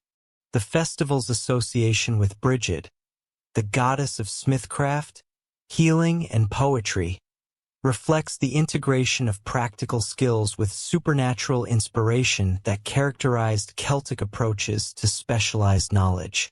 Archaeological evidence from sites dedicated to Brigid worship reveals workshops, healing facilities, and educational centers that supported communities of practitioners who maintained her ceremonial traditions. The purification ceremonies central to in-bulk observances involve the ritual cleansing of agricultural tools, livestock, and human participants through contact with specially prepared waters and ceremonial fires. The sacred wells at Bath and other healing sanctuaries show evidence of increased activity during early February, including dim posits of votive offerings and the performance of healing rituals that combined practical medicine with supernatural intervention. The preparation of purification waters required knowledge of specific herbs, minerals, and ceremonial procedures that could only be provided by trained specialists familiar with both botanical properties and religious protocols.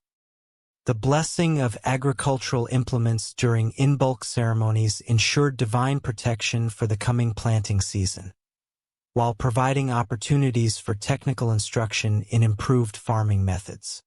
Archaeological discoveries of Iron Age farming tools show evidence of ritual modification, including the addition of protective symbols, the incorporation of blessed metals, and the application of ceremonial treatments designed to enhance their effectiveness. The coordination of these blessing ceremonies required cooperation between religious specialists who understood divine requirements and craftsmen who possessed technical knowledge of tool construction and maintenance. Beltane, celebrated at the beginning of May, marked the transition to the light half of the year with ceremonies emphasizing fertility, protection, and renewal of contracts between human communities and supernatural powers. The lighting of ceremonial fires on hilltops throughout Celtic territories created networks of visual communication that coordinated festival celebrations across vast geographical areas. Archaeological investigation of Beltane fire sites reveals carefully constructed hearths positioned for maximum visibility, specialized fuel preparations, and systematic arrangements of stones that may have served astronomical alignment functions. The fire-lighting ceremonies that initiated Beltane celebrations required precise timing coordinated with astronomical observations and careful preparation of ceremonial materials. All existing fires within the community were extinguished before the festival began, ensuring that the new Beltane fire would serve as the sole source of flame for relighting household hearths and ceremonial torches. This procedure demanded coordination by religious specialists who understood both the practical logistics of fire management and the spiritual significance of flame renewal ceremonies. The selection and preparation of Beltane fire fuel involved specialized knowledge of wood properties, burning characteristics, and symbolic associations that qualified different tree species for ceremonial use. Oak wood, sacred to Celtic deities and prized for its long-burning qualities, formed the primary fuel for major ceremonial fires. Hawthorn branches, gathered according to specific protocols and blessed through appropriate rituals, provided kindling that carried particular protective properties. The systematic collection and preparation of these materials required coordination between botanical specialists who understood tree identification and religious experts who knew proper harvesting ceremonies. Lugan Asad, celebrated at the beginning of August, combined harvest thanksgiving with demonstrations of craftsmanship, athletic competition, and legal proceedings that brought together specialists from across Celtic society. The festival's association with Lug, the multi-skilled deity of craftsmanship and kingship, reflects the integration of practical abilities with divine inspiration that characterized Celtic concepts of specialized knowledge. Archaeological evidence from hilltop assembly sites throughout Europe reveals temporary structures, craft production areas, and competition venues that supported large gatherings during late summer periods. The craft demonstrations that formed central components of Lugan Asad celebrations provided opportunities for specialists to display their skills, share technical knowledge, and compete for recognition within their professional communities. Metalworkers brought examples of their finest weapons, tools, and ornaments to demonstrate mastery of complex manufacturing techniques. Textile producers displayed elaborately woven fabrics that showcased their understanding of dyeing processes, pattern construction, and decorative applications. These demonstrations served both educational and competitive functions, enabling the transmission of technical knowledge while establishing hierarchies of skill within specialized crafts. The athletic competitions associated with Lugan Asad required extensive organization by specialists who understood both the practical requirements of different contests and their symbolic significance within Celtic culture. Horse racing events demanded knowledge of breeding techniques, training methods, and track construction that could only be provided by equestrian experts. Wrestling and boxing competitions required referees familiar with traditional rules and scoring systems. Chariot racing, the most prestigious of Celtic sports, involved complex technical knowledge of vehicle construction, horse handling, and racing strategies that represented the pinnacle of Celtic athletic achievement. The legal proceedings conducted during Lugan Asad assemblies provided opportunities for dispute resolution, contract negotiation, and law revision that required coordination by legal specialists familiar with traditional precedents and contemporary needs. The temporary nature of these legal sessions demanded portable record-keeping systems and memorization techniques that enabled accurate preservation of decisions and agreements. Archaeological discoveries of paraphernalia from Celtic sites include measuring devices, scales for weighing precious metals, and symbolic objects used in oath-taking ceremonies. The question of human sacrifice within Celtic religious practice remains one of the most controversial aspects of Druidic ritual activities, with classical sources providing dramatic accounts that must be carefully evaluated against archaeological evidence and scholarly analysis. Caesar's descriptions of mass human sacrifice, including the construction of enormous wicker figures filled with living victims, represent some of the most sensational claims about Celtic religious practices. However, these accounts must be examined within the context of Roman political propaganda and cultural prejudices that routinely portrayed non-Roman peoples as practitioners of barbaric customs that justified military intervention.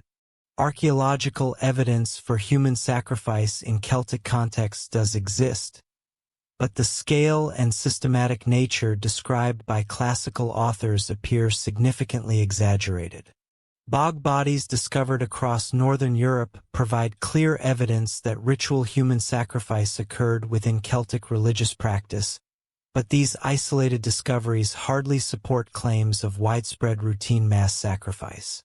The Lindau man, discovered in a Cheshire bog and dating to the 1st century AD, shows evidence of ritual killing including a garrote around the neck, blunt force trauma to the head, and a slit throat that suggests ceremonial execution according to specific protocols. The forensic analysis of bog bodies reveals sophisticated understanding of ritual killing procedures that required specialized knowledge to execute properly. The Grobold man, discovered in Denmark and dating to the 3rd century BC, shows evidence of careful preparation including ritual shaving and the consumption of specific foods before death. The preservation conditions in peat bogs have maintained stomach contents that reveal final meals consisting of grains, seeds, and herbs that may have held ritual significance. These discoveries suggest that human sacrifice, when it occurred, followed established protocols that required training and religious authority to implement correctly. The interpretation of archaeological evidence for human sacrifice must consider alternative explanations including judicial execution, warfare casualties, and accidental deaths that might produce similar physical evidence. The concentration of bog body discoveries in areas of Celtic settlement does suggest cultural practices that involved the deliberate deposition of human remains in watery environments. But the specific circumstances of individual deaths remain difficult to determine from evidence alone. The ritual treatment of some bog bodies, including the careful positioning of remains and the inclusion of personal objects, indicates ceremonial rather than casual disposal of corpses. Divination practices formed essential components of Celtic religious activities that required extensive training in observation techniques, symbolic interpretation, and communication with supernatural powers. The methods employed by Celtic diviners encompassed multiple approaches to obtaining supernatural guidance, including the observation of natural phenomena, the interpretation of animal behavior, and the casting of specially prepared lots or dice. Archaeological discoveries of divination equipment from Celtic sites reveal sophisticated understanding of probability, symbolic systems, and ritual procedures that enabled systematic approaches to fortune-telling activities. Augury, the interpretation of bird flight patterns and behavior, represented one of the most prestigious forms of Celtic divination that required extensive knowledge of avian species, seasonal migration patterns, and behavioral indicators that revealed supernatural messages. The training required for competent augury practice involved years of field observation, memorization of interpretive precedents, and understanding of symbolic associations between different bird species and categories of divine communication. The consistency of augural interpretations across Celtic territories suggests standardized educational curricula that transmitted this specialized knowledge through networks of trained practitioners. The observation techniques employed in Celtic augury involved systematic attention to multiple variables including flight directions, flock formations, calling patterns, and behavioral anomalies that might indicate supernatural intervention in natural processes. The positioning of observation points at specific locations within sacred landscapes enabled augurs to conduct their observations under optimal conditions while maintaining proper ritual protocols. Archaeological investigation of hilltop sites throughout Celtic Europe has revealed circular stone arrangements that may have served as augural observation platforms positioned for maximum visibility of sky phenomena. Scrying, the practice of divination through observation of reflective surfaces including water, polished metal, and crystal formations, required specialized equipment and controlled environmental conditions that enabled practitioners to perceive supernatural visions. Archaeological discoveries of scrying mirrors from Celtic sites include polished bronze discs, silver-backed glass surfaces, and naturally occurring crystal formations that were modified for divinatory use. The preparation and maintenance of scrying equipment required technical knowledge of metallurgy, optics, and surface treatment that could only be acquired through specialized training. The interpretation of scrying visions demanded extensive knowledge of symbolic systems, mythological references, and personal psychology that enabled practitioners to translate ambiguous visual impressions into coherent, prophetic messages. The training required for competent scrying practice involved meditation techniques, memory exercises, and systematic study of interpretive frameworks that provided structure for understanding supernatural communications.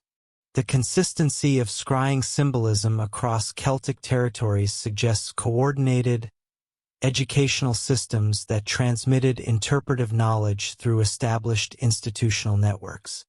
Healing practices within Celtic society integrated herbal medicine, surgical procedures, and spiritual intervention through sophisticated theoretical frameworks that combined empirical observation with supernatural causation. The medical knowledge maintained by Celtic healers encompassed detailed understanding of human anatomy, plant pharmacology, and therapeutic procedures that enabled effective treatment of various conditions. Archaeological evidence from healing sanctuaries throughout Celtic Europe reveals the institutional structures that supported medical practice, including specialized facilities, equipment storage, and educational programs for training new practitioners. The herbal medicine traditions maintained by Celtic healers involved extensive botanical knowledge, including plant identification, optimal harvesting times, preparation methods, and therapeutic applications that required years of study to master completely. The Druids' reputation for medical expertise, noted by classical authors, reflects systematic approaches to pharmaceutical knowledge that integrated practical experience with theoretical understanding of plant properties and human physiology. Archaeological discoveries of medicinal plants at Celtic sites reveal sophisticated understanding of pharmacological principles that enabled effective treatment of various medical conditions. The surgical capabilities of Celtic medical practitioners included procedures for treating battle wounds, setting broken bones, and performing operations that required detailed anatomical knowledge and technical skill. Archaeological analysis of skeletal remains from Celtic sites reveals evidence of successful surgical interventions, including trepanation procedures, bone setting, and wound treatment that enabled patients to survive serious injuries. The tools discovered at Celtic medical sites include bronze scalpels, bone needles, and specialized instruments designed for specific surgical procedures that demonstrate advanced understanding of medical technology. The integration of spiritual intervention with practical medical treatment reflects Celtic concepts of disease causation that encompassed physical and supernatural factors requiring coordinated therapeutic approaches. The healing sanctuaries dedicated to deities like Sulis and Sequana provided locations where medical treatment could be combined with religious ceremonies designed to address supernatural aspects of illness. The votive offerings deposited at these sites include anatomical representations of healed body parts that demonstrate the systematic integration of intervention with practical medical care. The therapeutic procedures employed at Celtic healing sanctuaries involved ritual purification, herbal treatment, and ceremonial activities that addressed both physical symptoms and spiritual causes of illness. The preparation of therapeutic waters at sacred springs required knowledge of mineral properties, herbal additives, and ceremonial procedures that enhanced the healing effectiveness of natural resources. The coordination of these therapeutic activities demanded cooperation between medical specialists who understood practical treatment methods and religious experts who could ensure proper spiritual protocols were observed during healing ceremonies. The methodical dismantling of Druidic institutions began not with dramatic military campaigns, but through calculated administrative measures implemented by Roman governors who understood that Celtic resistance drew its organizational strength from religious networks that transcended tribal boundaries. Tiberius, during his reign from 14 to 37 AD, initiated the first systematic restrictions on Druidic activities throughout Gaul. Recognizing that these religious specialists posed a threat to Roman administrative control through their ability to coordinate opposition across vast geographical areas and maintain alternative systems of law and justice that competed directly with Roman legal authority. The Tiberian restrictions focused primarily on limiting Druidic judicial functions and preventing the assembly of large religious gatherings that could serve as covers for political organization. Roman administrators documented instances where Druidic legal decisions contradicted Roman law, creating parallel authority structures that undermined imperial administration. The prohibition of major religious assemblies targeted the annual gatherings at sacred sites like the Carnutes territory, where representatives from across the Celtic world had traditionally convened to coordinate religious policy and resolve intertribal disputes.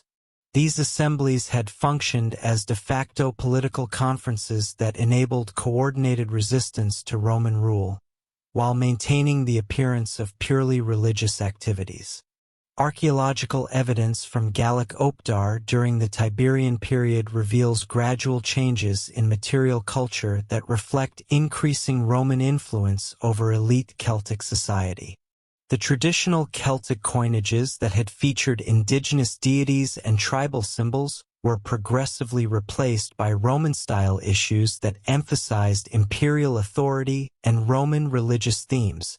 Excavations at sites like Bibracte show declining evidence for traditional Celtic religious activities during the 20s and 30s AD, including reduced deposits of votive offerings and the abandonment of sacred spaces that had been maintained for centuries. The economic pressures accompanying Tiberian religious restrictions created additional incentives for Celtic elites to abandon traditional practices in favor of Roman alternatives. The lucrative opportunities available through collaboration with Roman administration attracted ambitious individuals who recognized that advancement within the imperial system required demonstration of loyalty to Roman values and rejection of indigenous traditions. The archaeological record from elite Celtic burials during this period shows increasing adoption of Roman burial practices, including cremation rather than inhumation, and the inclusion of Roman luxury goods rather than traditional Celtic prestige objects. Claudius' formal prohibition of Druidism around 54 AD represented a dramatic escalation in Roman suppression efforts that transformed administrative restrictions into outright religious persecution backed by military enforcement. The Claudian edict specifically targeted the practice of Druidism as a barbarous superstition incompatible with Roman civilization, providing legal justification for the arrest and execution of individuals identified as Druidic practitioners. The timing of this prohibition coincided with Claudius' British campaigns, suggesting coordinated efforts to eliminate Druidic influence both in conquered Gaul and in territories targeted for future conquest. The legal framework established by the Claudian prohibition created mechanisms for identifying and prosecuting Druidic practitioners that relied heavily on denunciations by informants seeking rewards or settling personal grievances. Roman administrators established procedures for investigating accusations of Druidic activity that included examination of suspects' knowledge of traditional Celtic law, their familiarity with astronomical calculations, and their ability to recite lengthy passages of oral tradition. These investigative techniques effectively criminalized the possession of traditional Celtic intellectual knowledge, forcing educated individuals to choose between preserving their cultural heritage and ensuring their personal safety. The enforcement of Claudian anti-Druidic legislation required extensive cooperation between Roman military forces and local collaborators who could identify suspected practitioners and provide testimony regarding their activities. Archaeological evidence from Gallic settlements during the 50s AD shows increased Roman military presence at sites previously associated with Celtic religious activities, including the construction of Roman-style fortifications near traditional sacred groves and the establishment of military posts controlling access to important pilgrimage routes. These security measures effectively disrupted the networks of communication and coordination that had enabled Druidic institutions to maintain their influence across tribal boundaries. The political motivations underlying Roman persecution of Druidism extended beyond simple religious intolerance to encompass strategic concerns about imperial security and administrative efficiency. Roman governors recognized that Druidic institutions provided alternative sources of authority that could challenge imperial control during periods of political instability or military weakness. The ability of Druids to coordinate resistance activities across tribal boundaries posed particular threats during succession crises or frontier wars when Roman military resources were stretched thin. The systematic elimination of these potential opposition leaders represented prudent imperial policy rather than religious fanaticism.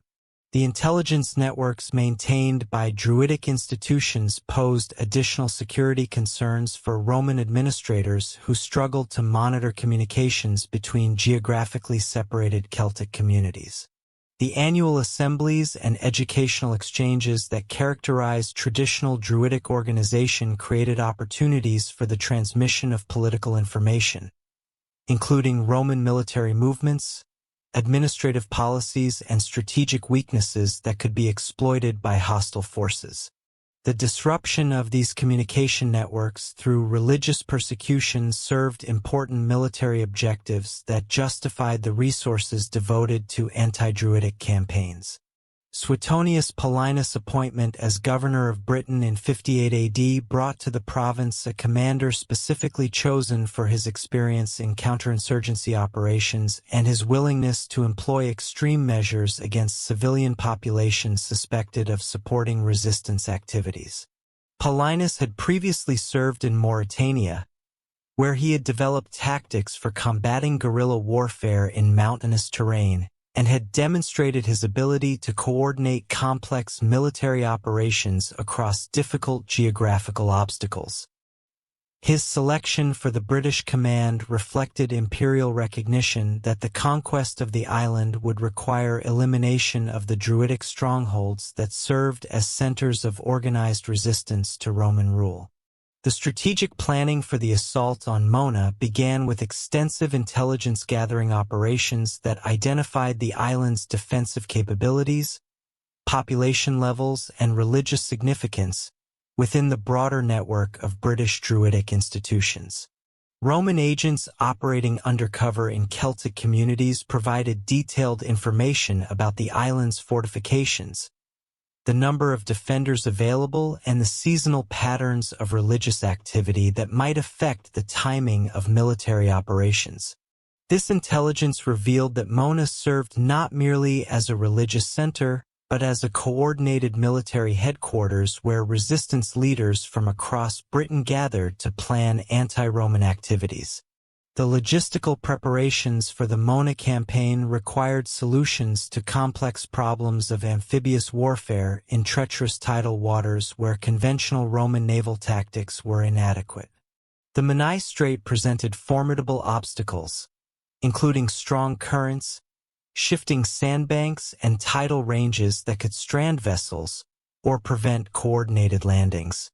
Roman engineers developed specialized shallow-draft vessels capable of navigating these waters while carrying sufficient troops and equipment to establish beachheads against determined resistance. The construction of these vessels required months of preparation, using materials and craftsmen transported from across the Roman Empire. The intelligence reports regarding Mona's defenses revealed sophisticated fortification systems that combined natural geographical advantages with constructed barriers designed to channel attacking forces into predetermined killing zones. The island's defenders had constructed wooden palisades along the shoreline, positioned artillery engines at strategic points, and prepared obstacles in the shallow waters that would impede Roman landing craft. These defensive preparations demonstrated military engineering capabilities that reflected coordination by experienced commanders familiar with Roman tactical methods and siege warfare techniques. The Roman assault on Mona in 60 AD unfolded as a carefully orchestrated operation that combined naval landings with psychological warfare, designed to overcome the supernatural terror that Celtic defenders hoped to inspire in their attackers. Tacitus' account describes the initial Roman hesitation when confronted by the otherworldly spectacle of white-robed Druids raising their arms to invoke divine curses, while women dressed in funeral garments ran among the defenders carrying torches and shrieking incantations. This psychological dimension of the battle reflected deliberate Celtic tactics designed to exploit Roman superstitions and religious anxieties that might cause attacking forces to falter at crucial moments. The breakthrough in Roman morale came when Suetonius personally exhorted his troops to overcome their fears and advance against what he characterized as theatrical displays designed to conceal military weakness rather than genuine supernatural powers. The Roman advance, once initiated, proved devastating against defenders who had relied primarily on psychological intimidation rather than conventional military tactics. The superior Roman training, equipment, and tactical coordination overwhelmed Celtic resistance, despite the defenders' intimate knowledge of local terrain and their desperate motivation to protect their most sacred religious sites. The systematic destruction that followed the Roman victory on Mona represented deliberate cultural warfare designed to eliminate the institutional foundations of British Druidic resistance. Roman forces cut down the sacred groves where generations of Druids had conducted their most important ceremonies, destroyed the altars where sacrificial rituals had been performed, and burned the libraries of wooden tablets that contained the accumulated wisdom of Celtic intellectual tradition. The archaeological record from Anglesey shows evidence of massive fires during this period, including layers of ash and charcoal that marked the destruction of wooden structures and organic materials associated with religious activities. The discovery of human remains at Druidic sites on Mona provided Roman commanders with propaganda materials that justified their extreme measures against Celtic religious institutions. Tacitus specifically mentions altars soaked with human blood and groves where victims had been hanged, descriptions that supported Roman claims about the barbarous nature of Druidic practices. However, the archaeological evidence for human sacrifice at these sites remains limited and ambiguous, suggesting that Roman accounts may have exaggerated the scale and systematic nature of such practices to justify their comprehensive destruction of Celtic religious institutions. The timing of the Mona assault proved catastrophic for Roman control over eastern Britain, where Boudicca's rebellion erupted, while Suetonius' forces were engaged in destroying Druidic strongholds on the distant island. The coordination between these events was not coincidental but reflected careful planning by Celtic resistance leaders, who recognized that Roman military resources could not simultaneously suppress uprisings in multiple regions. The Druidic networks that had coordinated this strategic timing demonstrated their continued effectiveness despite years of Roman persecution and their ability to maintain communications across vast geographical distances. Boudicca's rebellion revealed the extent to which Druidic institutions had succeeded in organizing coordinated resistance to Roman rule throughout Britain. The uprising began among the Iceni following the Roman seizure of tribal lands and the brutal treatment of the royal family, but it quickly spread to other tribes who had been prepared for coordinated action through Druidic networks of communication and organization. The rebels' ability to coordinate simultaneous attacks on Roman settlements across eastern Britain demonstrated sophisticated planning capabilities that could only have been provided by experienced military and political advisors. The religious dimensions of Boudica's rebellion included specific targeting of Roman religious sites and symbols that reflected Druidic influence over the uprising's strategic objectives. The rebels systematically destroyed Roman temples, defaced imperial statues, and conducted ceremonies that inverted Roman religious practices through deliberate sacrilege designed to demonstrate the impotence of Roman gods.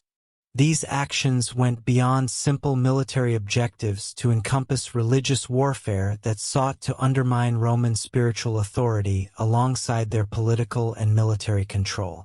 The massacre of Roman civilians at Camuloginum, Londinium, and Verulamium involved ritual elements that reflected Druidic concepts of appropriate sacrifice to Celtic deities who had been offended by Roman occupation.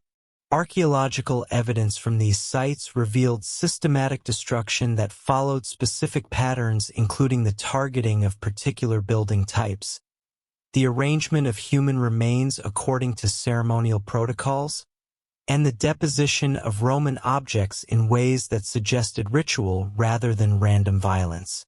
These patterns indicate that the rebellion's violence was guided by religious specialists who understood appropriate procedures for appeasing Celtic gods through the destruction of their enemies. The ultimate failure of Boudica's rebellion resulted partly from the rebels' inability to maintain coordinated strategy once Roman forces returned from Mona and concentrated their efforts on suppressing the uprising. The destruction of Druidic leadership on Anglesey had eliminated crucial coordination capabilities that might have enabled more effective resistance to Roman counterattacks. The scattered nature of Celtic forces following their initial victories reflected the loss of institutional structures that had previously enabled coordinated military planning across tribal boundaries.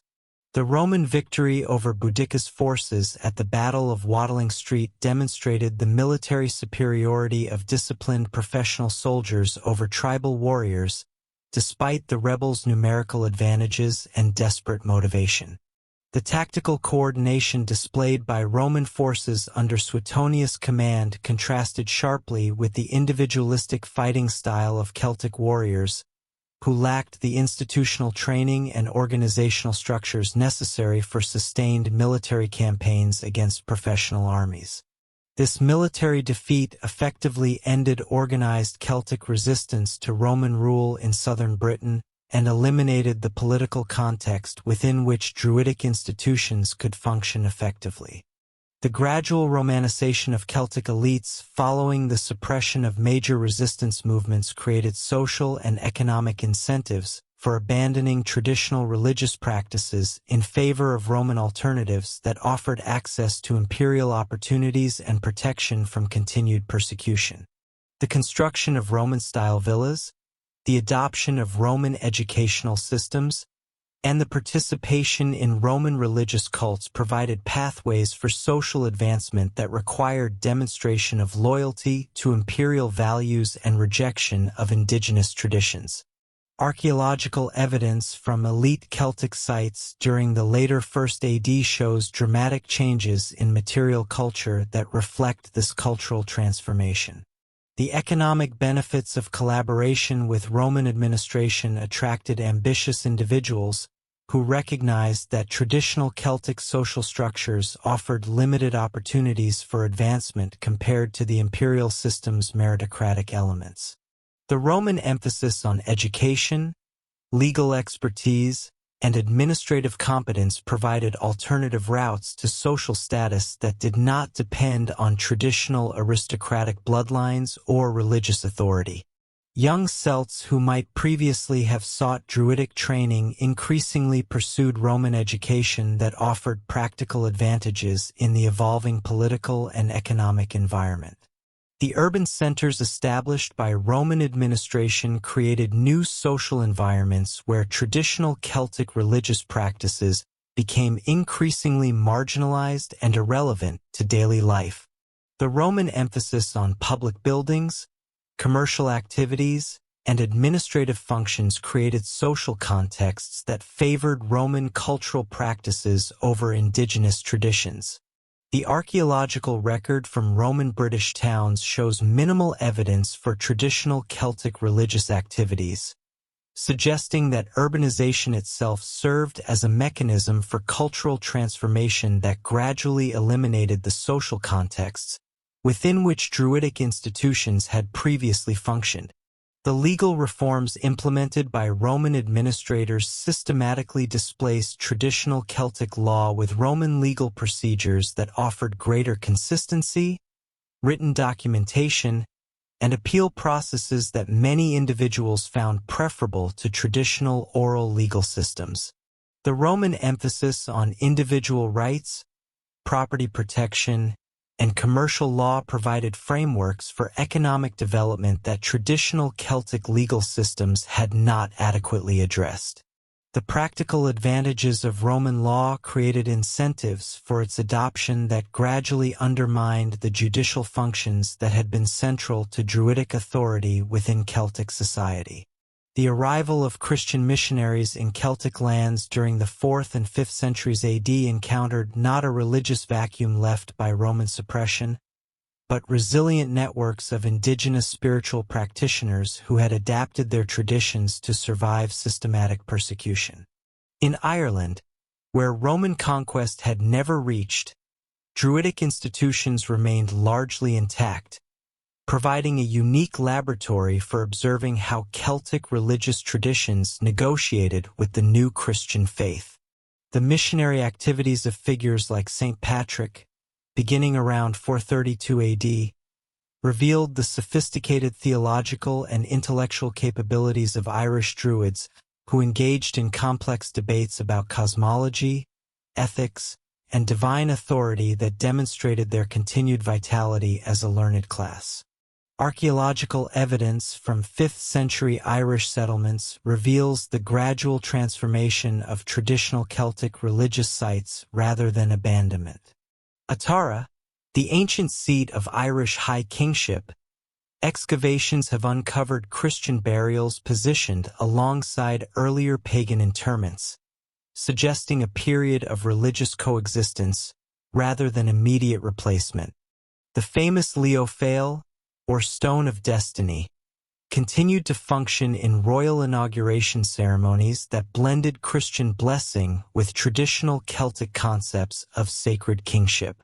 The positioning of early Christian churches at sites previously associated with Druidic activities indicates deliberate strategies of accommodation rather than confrontation with existing religious traditions. The conversion strategies employed by early Christian missionaries demonstrated sophisticated understanding of Celtic psychology and social organization.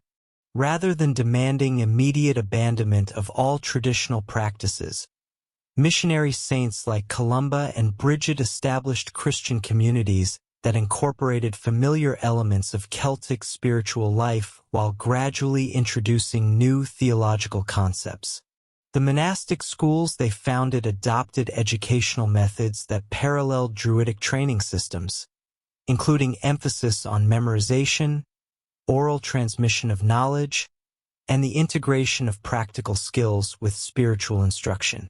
This pedagogical continuity enabled the preservation of Celtic intellectual traditions within Christian institutional frameworks. The figure of Saint Bridget of Kildare exemplifies the complex process of religious transformation that characterized early medieval Ireland.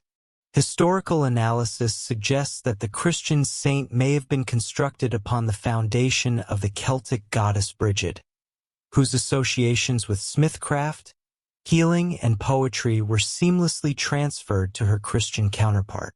The monastery at Kildare maintained an eternal flame that directly paralleled pre-Christian Celtic fire worship, while the saint's patronage of metalworking and textile production continued ancient associations between divine inspiration and skilled craftsmanship.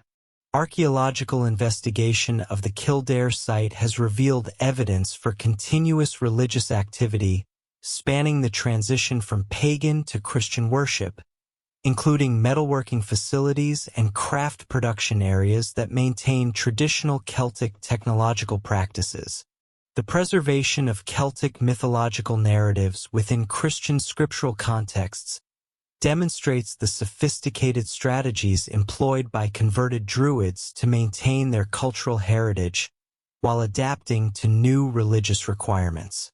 The Book of Invasions, compiled by Christian scribes but preserving ancient Celtic origin myths, reveals how traditional genealogies connecting human rulers to divine ancestors were reinterpreted within biblical frameworks that traced Celtic peoples back to Noah's descendants. This genealogical reconstruction required extensive knowledge of both Celtic oral traditions and Christian scriptural scholarship, indicating collaboration between former Druidic specialists and Christian clerics who shared common interests in preserving historical knowledge. The legal texts, preserved in early medieval Irish manuscripts, reveal the gradual integration of Celtic customary law with Christian canonical requirements through processes of selective adaptation rather than wholesale replacement. The Brecon Laws, compiled during the 7th and 8th centuries, maintained distinctly Celtic legal concepts, including complex systems of honor prices, kinship obligations, and territorial rights that had been central to pre-Christian social organization. However, these traditional elements were modified to accommodate Christian ethical principles regarding marriage, property rights, and judicial procedures. The technical legal vocabulary preserved in these texts demonstrates the survival of specialized Druidic knowledge within Christian institutional contexts. The astronomical knowledge maintained by Celtic scholars within Christian monasteries enabled the development of sophisticated calendar systems that coordinated Christian liturgical requirements with traditional Celtic seasonal observances. The computer's texts produced in Irish monasteries during the 7th and 8th centuries reveal mathematical capabilities that could only have been preserved through continuous transmission from pre-Christian astronomical specialists. The controversy over Easter dating that divided Celtic and Roman Christian communities reflected not merely theological disagreements, but competing systems of astronomical calculation that preserved different approaches to celestial observation and mathematical computation. The monastery of Bangor, founded by St. Comgall in the 6th century, became a major center for astronomical studies that attracted scholars from across Europe seeking access to Celtic computational expertise. The Antiphonary of Bangor, dating to the late 7th century, contains astronomical tables and mathematical treatises that demonstrate the integration of traditional Celtic astronomical knowledge with Christian chronological requirements. The precision of these calculations and their consistency with independent astronomical observations indicate that Irish monasteries had successfully preserved and developed the scientific traditions that had been central to Druidic education. Botanical knowledge preserved in early Christian Irish texts reveals the continuation of traditional Celtic herbal medicine within new institutional contexts that emphasize divine healing alongside natural remedies. The medical tracts contained in manuscripts like the Book of Leinster demonstrate sophisticated understanding of plant pharmacology, surgical procedures, and therapeutic applications that clearly derived from pre-Christian Celtic medical traditions. However, these practical treatments were now embedded within Christian theological frameworks that attributed healing powers to divine intervention, working through natural means rather than to the inherent magical properties of plants and procedures. The Irish monastery of Glendalough, established by St. Kevin in the 6th century, developed extensive botanical gardens that serve both practical medical needs and educational purposes for training Christian healers in traditional Celtic therapeutic knowledge. Archaeological investigation of the site has revealed evidence for systematic cultivation of medicinal plants, specialized preparation facilities, and storage areas for processed herbal remedies. The integration of traditional Celtic botanical knowledge with Christian healing practices enabled the preservation of sophisticated medical traditions that might otherwise have been lost during the transition to Christianity. The transformation of Celtic sacred geography under Christian influence involved the strategic positioning of churches, monasteries, and holy sites at locations previously associated with pre-Christian religious activities. This practice, known as Interpretatio Christiana, enabled the preservation of traditional sacred landscapes while redirecting their spiritual significance toward Christian purposes. Archaeological surveys of early medieval Irish religious sites reveal consistent patterns of Christian construction at locations previously marked by stone circles, burial mounds, and other indicators of pre-Christian sacred activity. The continuity of sacred space usage suggests deliberate policies of accommodation rather than confrontation with existing religious geography. The holy wells that proliferate throughout Ireland and Wales demonstrate the successful integration of Celtic water worship traditions with Christian devotional practices. These sites typically feature natural springs associated with particular saints, whose legendary activities often mirror the functions of pre-Christian Celtic deities. Archaeological investigation of holy wells has revealed evidence for continuous religious use spanning the transition from paganism to Christianity, including votive deposits, pilgrimage activities, and healing ceremonies that maintain distinctly Celtic characteristics within Christian interpretive frameworks. The ritual procedures observed at these sites, including directional circuits, specific prayers, and seasonal celebrations, preserve ancient Celtic ceremonial patterns adapted to Christian theological requirements. The Welsh monastery of Llantwit Major, founded by Saint Illtyd in the late 5th century, became a crucial center for the preservation and transmission of Celtic scholarly traditions within Christian educational contexts. The school established at Llantwit attracted students from across Britain and Ireland who sought access to both Christian theological instruction and traditional Celtic intellectual disciplines including law, medicine, astronomy, and poetry. The curriculum developed at Llantwit integrated Christian scriptural studies with traditional Celtic educational methods, enabling the preservation of indigenous intellectual traditions within new institutional frameworks.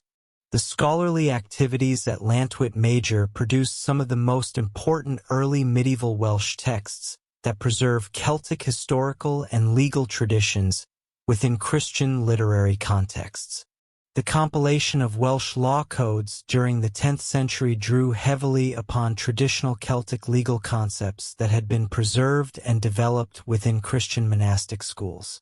The technical legal vocabulary and procedural details contained in these texts demonstrate the successful transmission of specialized Druidic knowledge through Christian educational institutions that maintained continuity with pre-Christian intellectual traditions. The development of Celtic Christianity in Scotland reveals similar patterns of accommodation and transformation that enabled the preservation of indigenous religious and intellectual traditions within Christian institutional frameworks. The monastery of Iona, founded by Saint Columbo in 563 AD, became a major center for the integration of Celtic and Christian cultural elements that influenced religious development throughout Scotland and northern England. The artistic achievements of Iona, including illuminated manuscripts and stone sculptures, demonstrate the synthesis of Celtic artistic traditions with Christian iconographic requirements that created distinctive hybrid cultural forms. The Book of Kells, produced at Iona and related Celtic monasteries during the 8th and 9th centuries, exemplifies the sophisticated integration of Celtic artistic traditions with Christian theological content.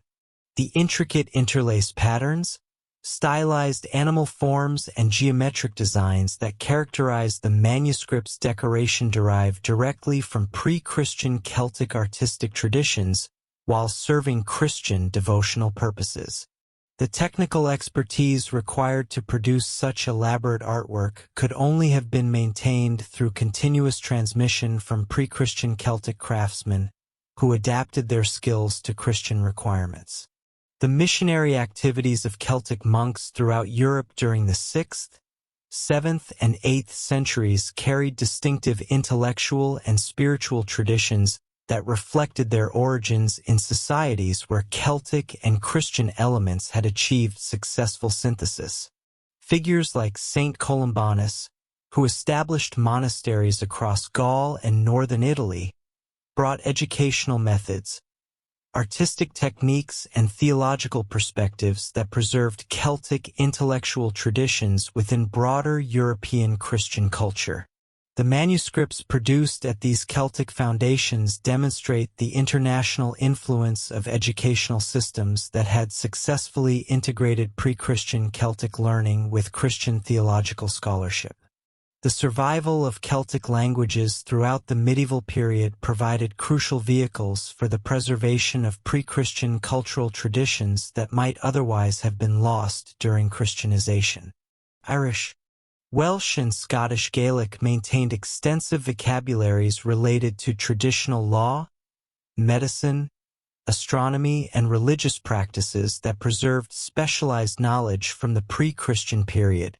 The technical terminology contained in medieval Celtic texts demonstrates the continuation of intellectual traditions that required specialized training to understand and apply correctly.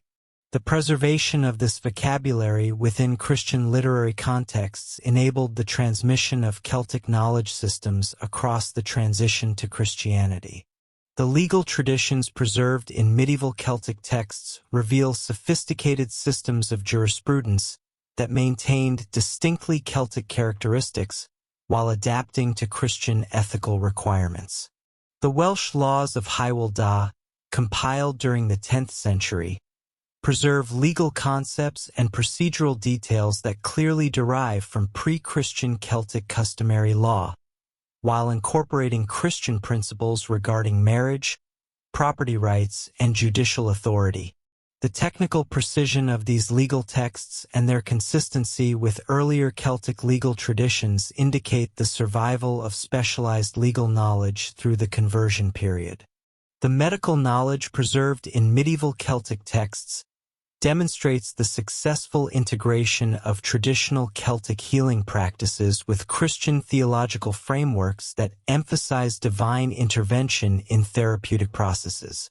The Irish medical tracts contained in manuscripts like Liber Flavis Fergusiorum reveal sophisticated understanding of anatomy, pharmacology, and surgical procedures that clearly derive from pre-Christian Celtic medical traditions.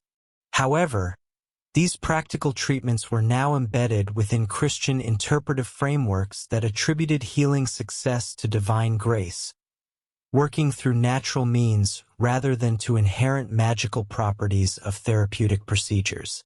The astronomical knowledge maintained in Celtic monasteries enabled significant contributions to medieval European science through the preservation and development of computational techniques that had originated in pre-Christian Celtic intellectual traditions. The Easter controversy that divided Celtic and Roman Christianity reflected competing astronomical calculation systems that preserved different approaches to celestial observation and mathematical computation. The resolution of these controversies required sophisticated astronomical knowledge that demonstrated the continued vitality of Celtic scientific traditions within Christian institutional contexts. The transformation of Druids into Christian hermits, scholars, and advisors in medieval literature reveals the complex processes through which Celtic intellectual traditions adapted to Christian cultural requirements. The figure of Merlin in Arthurian romance exemplifies this transformation, presenting a character who combines traditional Celtic magical knowledge with Christian moral guidance in ways that made ancient wisdom accessible within medieval Christian cultural contexts. The literary development of such figures demonstrates the continued appeal of Celtic intellectual traditions and their successful adaptation to Christian narrative frameworks. The historical Merdin, whose legendary career provided the foundation for later Arthurian Merlin traditions, represents the actual process through which Celtic learned specialists adapted to Christian cultural dominance while maintaining their traditional roles as advisors to political leaders. Welsh texts describe Merdin as a bard and prophet who served various kings while maintaining knowledge of traditional Celtic wisdom, including prophecy, natural philosophy, and historical memory. His legendary madness and retreat to the wilderness reflect the psychological and social pressures experienced by Celtic intellectuals during the transition to Christianity. The preservation of Celtic cultural memory through medieval literature created a fascinating paradox. While historical Druidism had been systematically suppressed by Roman conquest and gradually transformed by Christian conversion, the literary imagination of medieval writers began constructing increasingly elaborate and romanticized portraits of these ancient figures that bore little resemblance to their historical counterparts.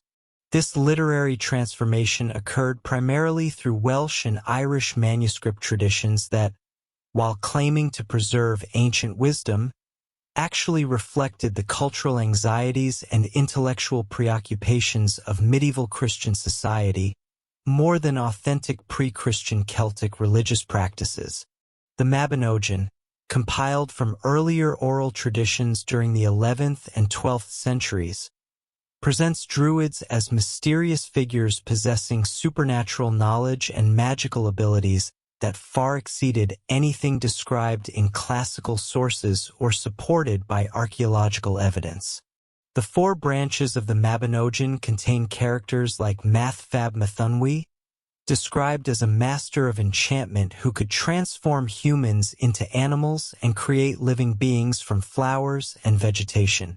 These literary portraits emphasize magical transformation and supernatural manipulation of natural forces rather than the historical Druidic functions of legal arbitration, education, and religious ceremony documented in earlier sources. The literary development of Druidic characters in Welsh medieval texts reveals systematic expansion of their supposed capabilities to include powers that classical authors had never attributed to historical Druids. The figure of Gwydion in the fourth branch of the Mabinogion demonstrates abilities including shape-shifting, illusion creation, and the animation of inanimate objects that reflect medieval European folklore traditions rather than authentic Celtic religious practices.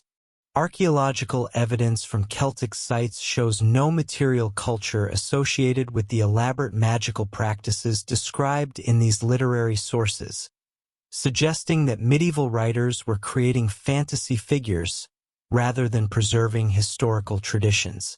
The narrative structure of these Welsh tales consistently portrays Druidic figures as operating outside normal social constraints and possessing knowledge that transcends ordinary human understanding.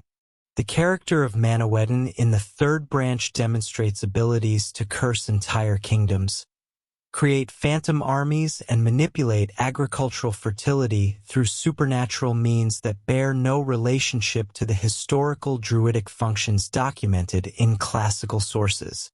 These literary developments reflect medieval Christian concepts of supernatural power rather than authentic pre-Christian Celtic religious beliefs and practices. The Irish manuscript tradition developed parallel romanticized portraits of Druidic figures that emphasized their roles as prophets and advisors to legendary kings while attributing to them magical abilities that exceeded anything documented in historical sources. The Ulster Cycle, compiled during the 8th through 12th centuries, presents Druids as essential characters in heroic narratives who possess the ability to predict future events, control weather patterns, and influence the outcomes of battles through supernatural intervention. The figure of Cathbad, advisor to King Concobar mac Nessa, demonstrates prophetic abilities that enable him to foresee the tragic consequences of various actions while possessing magical knowledge that allows him to alter natural processes. The literary portrayal of Cathbad in the Tyne Bao Calang reveals systematic expansion of Druidic capabilities beyond their historical functions to include powers of divination that could predict specific future events with perfect accuracy. The text describes Cathbad's ability to determine the exact consequences of particular actions, including the tragic fate that would befall the warrior Cuchulainn if he took up arms on a specific day. These prophetic abilities reflect medieval literary conventions regarding wise advisors rather than authentic Celtic religious practices documented in historical sources. The educational functions attributed to literary Druids in Irish texts demonstrate significant expansion beyond the historical 20-year training period described by Caesar to include instruction in magical arts that have no basis in documented Celtic religious practices. The figure of Fintan mac Bachra, described as surviving multiple world ages and possessing complete knowledge of Irish history from creation to the present, represents literary elaboration that transforms historical Druidic educational functions into supernatural omniscience. These literary developments reflect medieval Christian concepts of divine revelation rather than authentic Celtic intellectual traditions. Geoffrey of Monmouth's Historia Regum Britanniae, completed around 1136, represents the most influential medieval transformation of Celtic learned figures through its creation of Merlin as the archetypal wizard advisor whose supernatural abilities far exceeded anything attributed to historical Druids. Geoffrey's Merlin combines elements from Welsh traditions regarding the prophet Merlin with classical references to Celtic religious specialists, but the resulting character possesses magical abilities that reflect medieval, European concepts of supernatural power rather than authentic Celtic religious practices. The systematic elaboration of Merlin's capabilities throughout Geoffrey's narrative demonstrates the medieval tendency to transform historical Celtic figures into fantasy characters suited to contemporary literary tastes. Geoffrey's portrayal of Merlin's prophetic abilities includes detailed predictions regarding future English kings and political events that demonstrate the author's use of Celtic legendary figures to validate contemporary political arrangements rather than preserve authentic historical traditions. The prophecies of Merlin, incorporated into the Historia Regum Britanniae, present elaborate allegorical predictions that reflect 12th century political concerns rather than authentic Celtic prophetic traditions. The systematic nature of these prophecies and their specific relevance to Norman political interests reveal Geoffrey's deliberate construction of pseudo-historical authority rather than preservation of genuine Celtic cultural memory. The magical abilities attributed to Merlin in Geoffrey's narrative include the transportation of massive stone monuments from Ireland to England, the transformation of human appearance to enable deception, the manipulation of natural forces to achieve military objectives. These supernatural capabilities far exceed anything documented regarding historical Druids in classical sources or archaeological evidence, suggesting that Geoffrey was creating a fantasy figure suited to medieval literary conventions rather than preserving authentic Celtic traditions. The specific magical techniques described in the text reflect medieval European folklore regarding wizards and enchanters rather than documented Celtic religious practices. The architectural achievements attributed to Merlin in Geoffrey's account, including the construction of Stonehenge through supernatural means, demonstrate the medieval tendency to attribute ancient monuments to magical intervention rather than understanding the sophisticated engineering capabilities of prehistoric societies. Geoffrey's description of Merlin transporting the giant's ring from Mount Killarowes in Ireland to Salisbury Plain through supernatural levitation reflects medieval inability to comprehend the actual construction techniques employed by Neolithic builders. This literary explanation for Stonehenge's construction became widely accepted throughout medieval Europe despite its complete lack of historical foundation. The political functions attributed to Merlin in Arthurian literature reveal systematic expansion of historical Druidic advisory roles to include direct manipulation of royal succession and the supernatural validation of the political authority. Geoffrey's account of Merlin's role in arranging the conception of Arthur through magical deception of Igraine demonstrates the transformation of historical Celtic concepts of sacred kingship into medieval fantasy narratives. The elaborate supernatural mechanisms described in these accounts bear no relationship to documented Celtic royal inauguration ceremonies or concepts of divine kingship preserved in historical sources.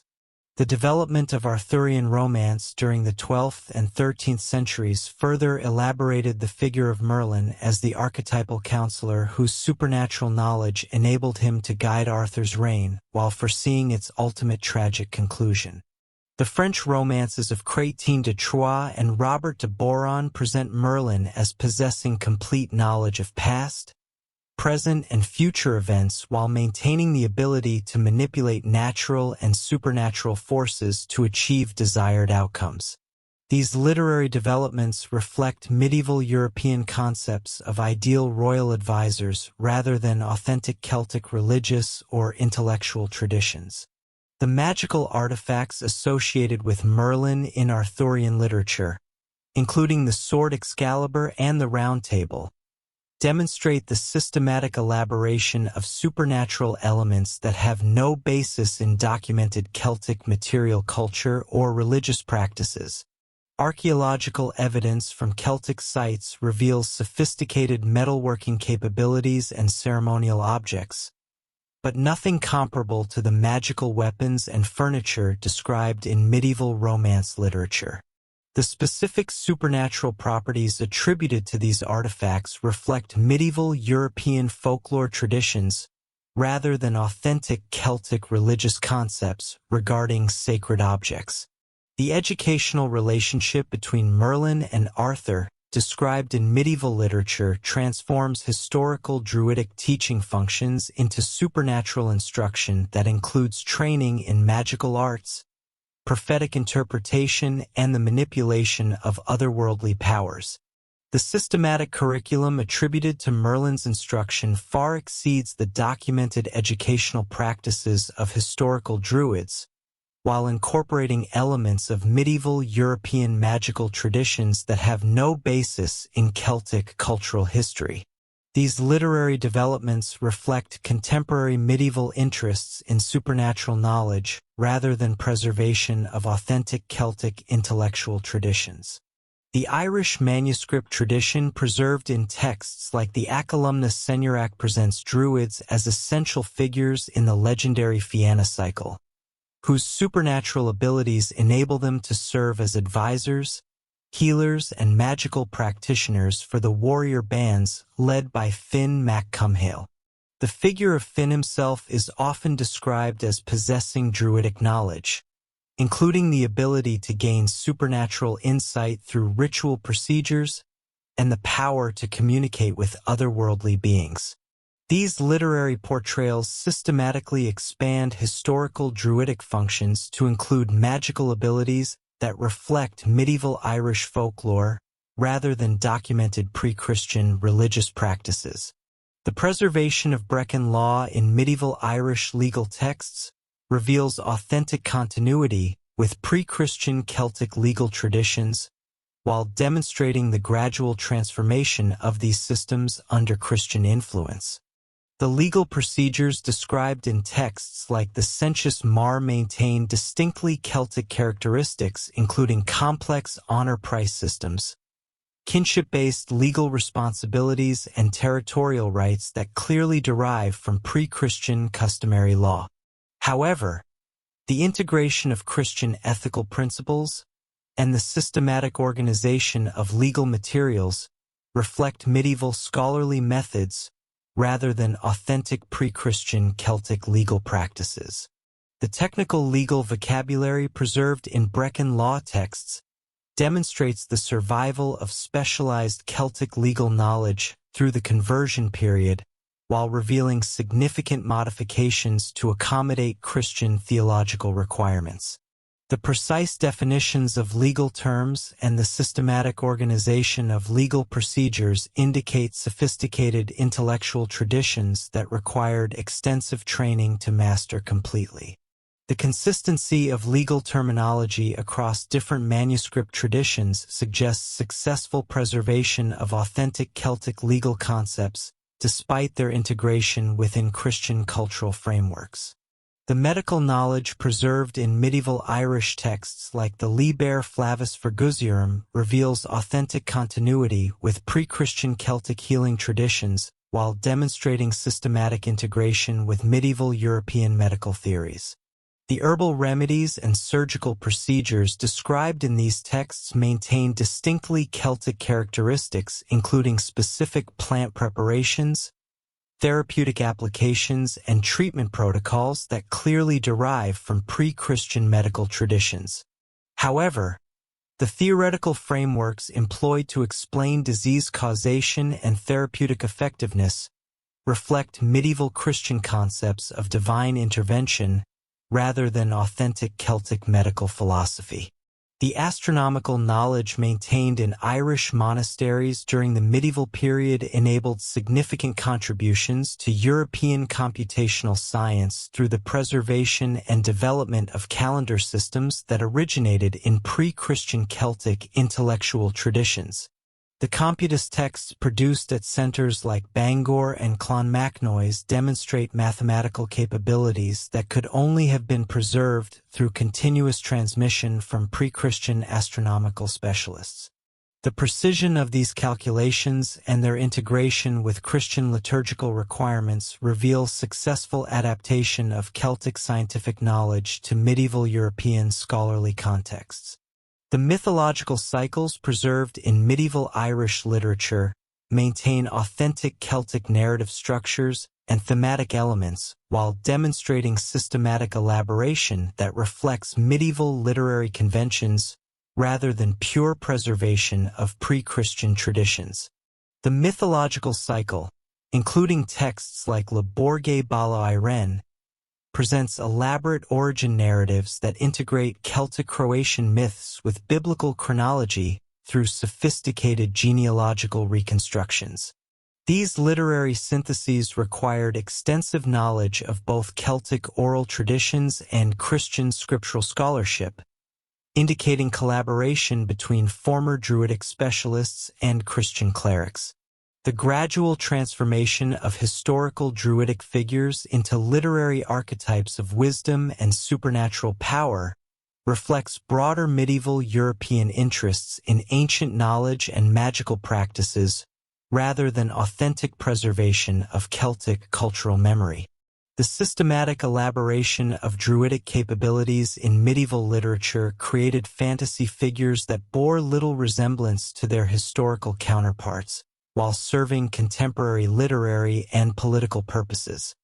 The influence of these romanticized portraits on later European literature and popular culture demonstrates the power of medieval literary imagination to reshape historical understanding according to contemporary cultural needs and aesthetic preferences. The scholarly methods employed by medieval Celtic writers in compiling and organizing traditional materials reveal sophisticated approaches to cultural preservation that balanced authentic historical elements with contemporary literary requirements. The systematic organization of legal texts, the compilation of mythological narratives, and the preservation of technical vocabulary demonstrate intellectual capabilities that maintained continuity with pre-Christian Celtic scholarly traditions while adapting to medieval European academic standards. These scholarly achievements enabled the preservation of significant amounts of authentic Celtic cultural material within literary contexts that made ancient traditions accessible to medieval Christian audiences. The 18th century witnessed an extraordinary transformation in European attitudes toward ancient Celtic culture, driven by Enlightenment ideals that celebrated natural wisdom over classical authority and primitive virtue over civilized corruption. This intellectual revolution found its most influential champion in William Stukeley, whose antiquarian investigations at Stonehenge and Avebury between 1719 and 1724 fundamentally reshaped European understanding of prehistoric Britain while establishing the foundation for modern Druidic revival movements. Stukely's meticulous field surveys employed innovative measurement techniques and systematic documentation methods that represented significant advances in archaeological methodology. Yet his interpretations reflected contemporary philosophical preoccupations rather than empirical analysis of the evidence he carefully recorded. Stukely's Stonehenge, a temple restored to the British Druids, presented the monument as the surviving remnant of a sophisticated ancient religion that embodied natural philosophical principles superior to both classical paganism and contemporary Christianity. His detailed architectural analysis revealed genuine insights into the monument's construction phases and astronomical alignments, but his attribution of the entire complex to Druidic builders reflected wishful thinking rather than archaeological evidence. The chronological framework Stukely employed placed Stonehenge's construction during the period of documented Druidic activity in Britain, ignoring the monument's actual Neolithic origins by over 2 millennia. This fundamental chronological error became deeply embedded in popular consciousness and continues to influence public perceptions of Druidism despite overwhelming archaeological evidence for the monument's much earlier construction. The philosophical framework underlying Stukely's Druidic theories drew heavily upon contemporary deist theology that sought evidence for natural religion uncorrupted by institutional dogma or classical learning. Stukely portrayed the ancient Druids as monotheistic philosophers who worshipped a supreme deity through observation of natural phenomena and astronomical cycles, making the proto-Christians who had achieved religious truth through reason rather than revelation. This interpretation served contemporary intellectual needs by providing ancient precedent for Enlightenment religious philosophy, while establishing Britain's claim to a noble prehistoric heritage that rivaled or exceeded classical antiquity. Stukely's field investigations at Avebury revealed an even more extensive prehistoric ritual landscape that he interpreted as evidence for sophisticated Druidic religious organization spanning vast geographical areas. His discovery of the West Kennet Avenue connecting the stone circle to other monuments demonstrated genuine archaeological insights that anticipated modern landscape archaeology by over 2 centuries. However, his interpretation of the entire complex as a massive serpent temple dedicated to Druidic worship reflected symbolic thinking rather than empirical analysis of the archaeological evidence.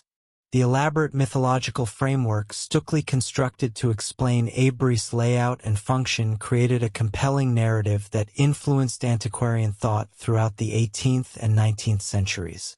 The impact of Stukely's work extended far beyond academic antiquarianism to influence broader cultural movements that sought alternatives to established religious and political authority. His portrayal of ancient British Druids as wise legislators and natural philosophers provided intellectual ammunition for political reformers who argued that Britain's ancient constitution embodied principles of liberty and justice that had been corrupted by Norman conquest and ecclesiastical tyranny. The idealization of Druidic society as a golden age of natural democracy and religious tolerance served contemporary political purposes while establishing mythological foundations for emerging British national identity. The Welsh scholar and forger Iolo Morganthalsw carried Stukely's romanticization of ancient Druidism to extraordinary extremes through the systematic fabrication of medieval manuscripts that purported to preserve authentic ancient Welsh traditions. Between 1789 and his death in 1826, Iolo produced hundreds of forged documents including bardic genealogies, Druidic rituals, and philosophical treatises that claim to transmit genuine Celtic wisdom through continuous oral tradition. The sophistication of these forgeries, written in archaic Welsh and incorporating genuine historical elements, deceived scholars for over a century while fundamentally shaping modern understanding of Welsh cultural heritage and Celtic spirituality. Iolo's most influential creation was the Gorsedd of the Bards of the Isle of Britain, established in 1792 as a supposedly ancient institution that preserved authentic Druidic traditions through an unbroken chain of Welsh poets and scholars. The elaborate ceremonies Iolo designed for the Gorsedd combined genuine elements of Welsh poetic tradition with invented rituals that drew upon his extensive knowledge of classical sources, medieval literature, and contemporary Masonic practices. The stone circles he constructed for Gorsedd ceremonies at locations throughout Wales created new sacred sites that appeared ancient, while actually representing 18th-century Romantic interpretations of prehistoric religious practices. The philosophical framework underlying Iolo's invented Druidism reflected Enlightenment ideals of natural religion, democratic governance, and universal human rights that he projected backward onto ancient Celtic society. His forged texts presented Druids as monotheistic philosophers who taught the immortality of the soul, the brotherhood of all humanity, and the importance of individual conscience over institutional authority. These teachings served contemporary Unitarian and radical political movements while providing Wales with a cultural heritage that competed with English claims to classical inheritance and Scottish Highland Romanticism. The institutional structures Iolo created for his revived Druidism included elaborate hierarchies of bardic degrees, initiation ceremonies, and educational curricula that claimed to preserve ancient Celtic wisdom while actually reflecting 18th-century educational theory and Masonic organizational methods. The Gorsedd's emphasis on competitive poetry, scholarly achievement, and moral instruction attracted genuine Welsh intellectuals who contributed to the institution's growth while remaining unaware of its fabricated origins. The integration of authentic Welsh cultural elements with invented traditions created hybrid institutions that served real cultural needs despite their fraudulent historical foundations. The Victorian era witnessed an explosion of interest in Celtic culture that transformed academic Celtic studies, while spawning numerous organizations claiming to preserve or revive ancient Druidic traditions. The publication of Charlotte Guest's translation of the Mabinogion made Welsh medieval literature accessible to English readers, while the work of scholars like John Rhys and Kuno Meyer established Celtic philology as a legitimate academic discipline. Archaeological discoveries throughout the 19th century gradually revealed the genuine complexity and sophistication of prehistoric Celtic civilization, while simultaneously undermining Romantic theories about Druidic construction of megalithic monuments. The Ancient Order of Druids, founded in London in 1781, represented the earliest attempt to create a modern organization based upon supposed ancient Druidic principles, though its actual structure and practices derived primarily from Freemasonry rather than authentic Celtic traditions. The order's emphasis on mutual aid, charitable activities, and moral instruction attracted middle-class members throughout Britain and its colonies while providing social networks that served practical economic and political functions. The ritualistic elements incorporated into order ceremonies drew upon classical sources and Romantic literature rather than genuine Celtic religious practices, creating theatrical performances that satisfied contemporary desires for ancient wisdom and mysterious knowledge. The proliferation of Druidic orders throughout the 19th century reflected broader Victorian interests in alternative spirituality, ancient wisdom, and exotic religious traditions that offered alternatives to established Christianity. The United Ancient Order of Druids, established in 1833, developed elaborate degree systems and initiation ceremonies that claimed to transmit genuine Celtic knowledge while actually providing social clubs for urban professionals seeking community and meaning in rapidly industrializing society. The theatrical costumes, ceremonial implements, and architectural settings these organizations employed created impressive spectacles that satisfied romantic desires for connection with ancient traditions while serving contemporary social and economic needs. Archaeological discoveries throughout the 19th and early 20th centuries gradually revolutionized scholarly understanding of prehistoric European civilization, while undermining many romantic theories about ancient Druidism. The excavation of Swiss lake villages revealed sophisticated Bronze Age communities that predated historical Celtic culture, while the investigation of megalithic monuments throughout Europe demonstrated their Neolithic origins millennia before the emergence of recognizable Celtic civilization. The development of scientific dating methods, particularly radiocarbon dating after 1950, provided definitive chronological frameworks that demolished romantic theories linking Druids to Stonehenge, Avebury, and other prehistoric monuments. The discovery of genuine Celtic archaeological sites throughout Europe revealed the actual material culture of Iron Age Celtic civilization, while demonstrating both its sophistication and its differences from Romantic reconstructions. Excavations at Opita like Mosching in Germany and Bibracte in France uncovered evidence for complex urban settlements, advanced metallurgy, and extensive trade networks that contradicted Romantic portrayals of Druids as primitive nature worshippers living in forest groves. The systematic investigation of Celtic religious sites revealed sophisticated ritual practices and architectural achievements that surpassed Romantic expectations while differing significantly from invented modern traditions. The decipherment of ancient Celtic inscriptions throughout Europe provided direct access to Celtic languages and religious concepts that enabled scholarly reconstruction of genuine Celtic beliefs and practices.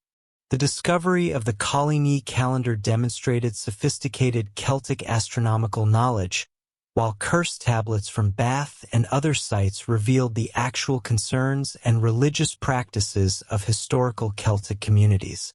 These primary sources enabled scholars to distinguish authentic Celtic traditions from medieval literary elaborations and modern Romantic inventions, while providing foundations for genuine historical understanding of Celtic civilization.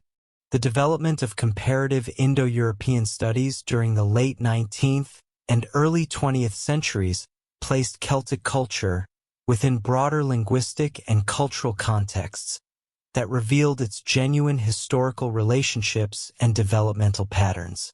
The work of scholars like Julius Percorni and Calvert Watkins demonstrated the Indo-European origins of Celtic religious terminology and mythological concepts, while revealing the specific innovations that characterized Celtic cultural development. This scholarly framework enabled more accurate understanding of Celtic religion's relationship to other ancient European traditions, while undermining Romantic theories about unique Celtic wisdom and spiritual superiority. The emergence of Celtic nationalism throughout the 19th and early 20th centuries provided political contexts that encouraged both scholarly investigation of genuine Celtic heritage and the invention of traditions that serve contemporary identity needs. The Irish cultural revival associated with figures like Douglas Hyde and Lady Gregory combined serious scholarly work on medieval Irish literature with Romantic elaborations that emphasized Celtic spiritual superiority and cultural uniqueness.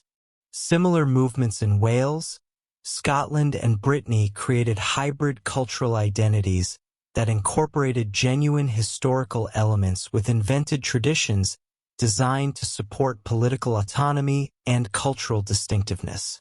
The 20th century witnessed the emergence of Neo-Druidism as a distinct religious movement that acknowledged its modern origins while claiming inspiration from ancient Celtic traditions.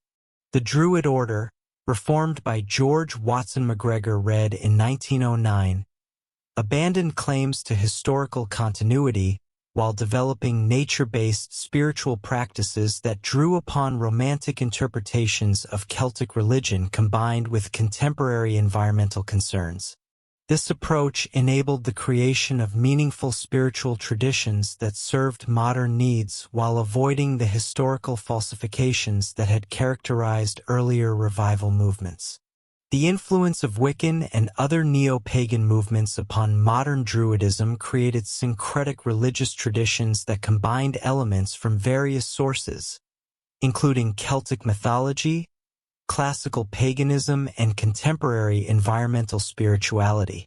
Gerald Gardner's Wiccan revival during the 1940s and 1950s established precedents for creating modern pagan religions that claimed ancient origins while acknowledging contemporary construction.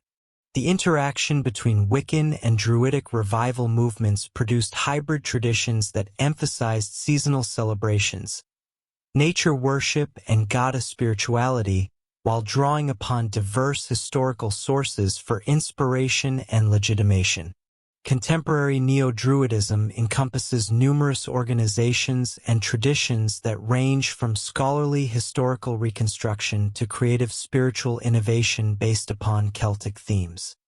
The Order of Bards, Ovets and Druids, established by Ross Nichols in 1964, developed educational programs that combine historical Celtic studies with psychological and spiritual practices designed for contemporary practitioners. The André Octevine, founded by Isaac Bonewits in 1983, emphasizes scholarly accuracy and Indo-European comparative methodology, while creating practical religious traditions suitable for modern practitioners seeking Celtic-inspired spirituality. The distinction between historical accuracy and modern spiritual practice has become increasingly important within contemporary Neo-Druidic movements, as archaeological and historical scholarship has revealed the actual complexity and diversity of ancient Celtic civilization. Responsible Neo-Druidic organizations acknowledge the limitations of historical knowledge while creating meaningful spiritual traditions that honor Celtic heritage without making false claims about historical continuity or authentic preservation of ancient practices. This approach enables creative spiritual development while maintaining intellectual honesty about the relationships between ancient Celtic traditions and modern religious innovations. The academic study of Celtic civilization continues to evolve through new archaeological discoveries, improved analytical techniques, and interdisciplinary approaches that integrate material evidence with linguistic and comparative religious studies.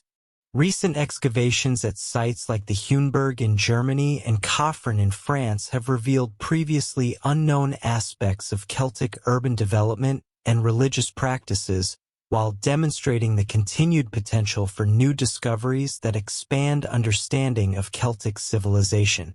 The application of scientific techniques, including DNA analysis, isotope studies, and environmental reconstruction, provides increasingly detailed pictures of Celtic society that both confirm and challenge earlier scholarly reconstructions.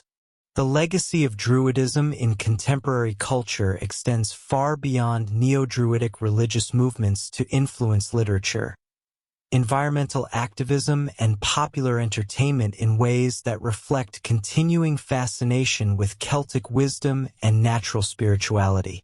The portrayal of Druids in fantasy literature, films, and games typically emphasizes their roles as wise counselors and powerful magicians while drawing upon romantic traditions established during the 18th and 19th centuries rather than historical evidence. These popular cultural representations serve contemporary needs for meaning and connection with nature while perpetuating romanticized stereotypes that differ significantly from Celtic religious specialists. The environmental movement has found particular inspiration in romanticized portrayals of Druids as nature-worshipping philosophers who maintained harmonious relationships with the natural world through spiritual practices that emphasized ecological balance and seasonal rhythms.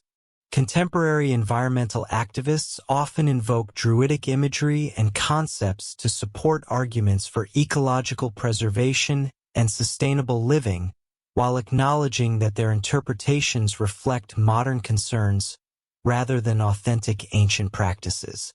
This symbolic use of Druidic imagery demonstrates the continued power of Celtic cultural symbols to inspire contemporary movements seeking alternatives to industrial civilization and mechanistic worldviews.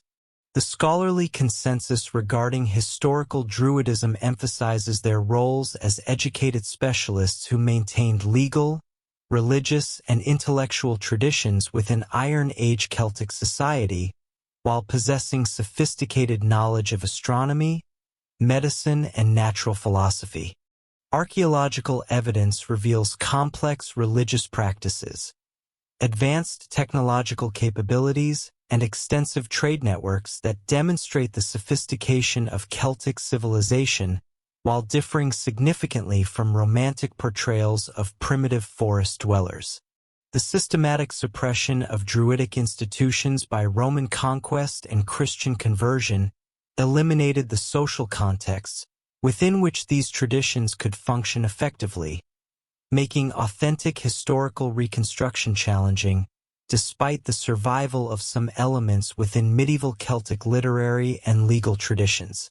The transformation of historical Druids into symbols of ancient wisdom, natural spirituality, and alternative authority reflects broader cultural needs for meaning and identity that transcend specific historical accuracy. The Romantic revival of Druidism during the 18th and 19th centuries created powerful mythological frameworks that continue to influence contemporary culture despite their limited relationship to historical Celtic civilization. The ongoing popularity of Druidic themes in literature, spirituality, and popular culture demonstrates their continued relevance as symbols of human connection with nature and ancient wisdom, regardless of their historical accuracy. Modern neo-Druidic movements represent creative attempts to develop meaningful spiritual traditions that honor Celtic heritage while acknowledging contemporary construction and avoiding false historical claims. The diversity of contemporary Druidic organizations reflects different approaches to balancing historical inspiration with modern innovation, ranging from scholarly reconstruction efforts to creative spiritual movements that use Celtic themes as starting points for contemporary religious development. This diversity enables individuals with different interests and needs to find appropriate expressions of Celtic-inspired spirituality while maintaining intellectual honesty about the relationships between ancient traditions and modern practices. The story of Druidism thus encompasses both historical Celtic religious specialists who played crucial roles in Iron Age European civilization and the Romantic reconstructions that have made them symbols of ancient wisdom and natural spirituality in modern culture. The archaeological and historical evidence reveals sophisticated intellectual traditions that maintained legal, religious, and educational functions within complex Celtic societies, while literary and popular cultural developments have created mythological figures that serve contemporary spiritual and cultural needs. Understanding both dimensions of Druidic legacy enables appreciation of genuine Celtic cultural achievements, while recognizing the creative power of Romantic imagination to reshape historical understanding according to contemporary values and aspirations.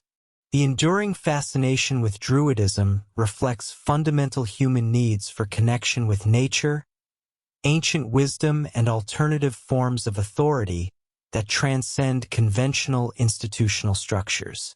Whether through scholarly historical reconstruction or creative spiritual innovation, contemporary engagement with Druidic themes continues to provide meaningful frameworks for exploring relationships between human consciousness and natural environments.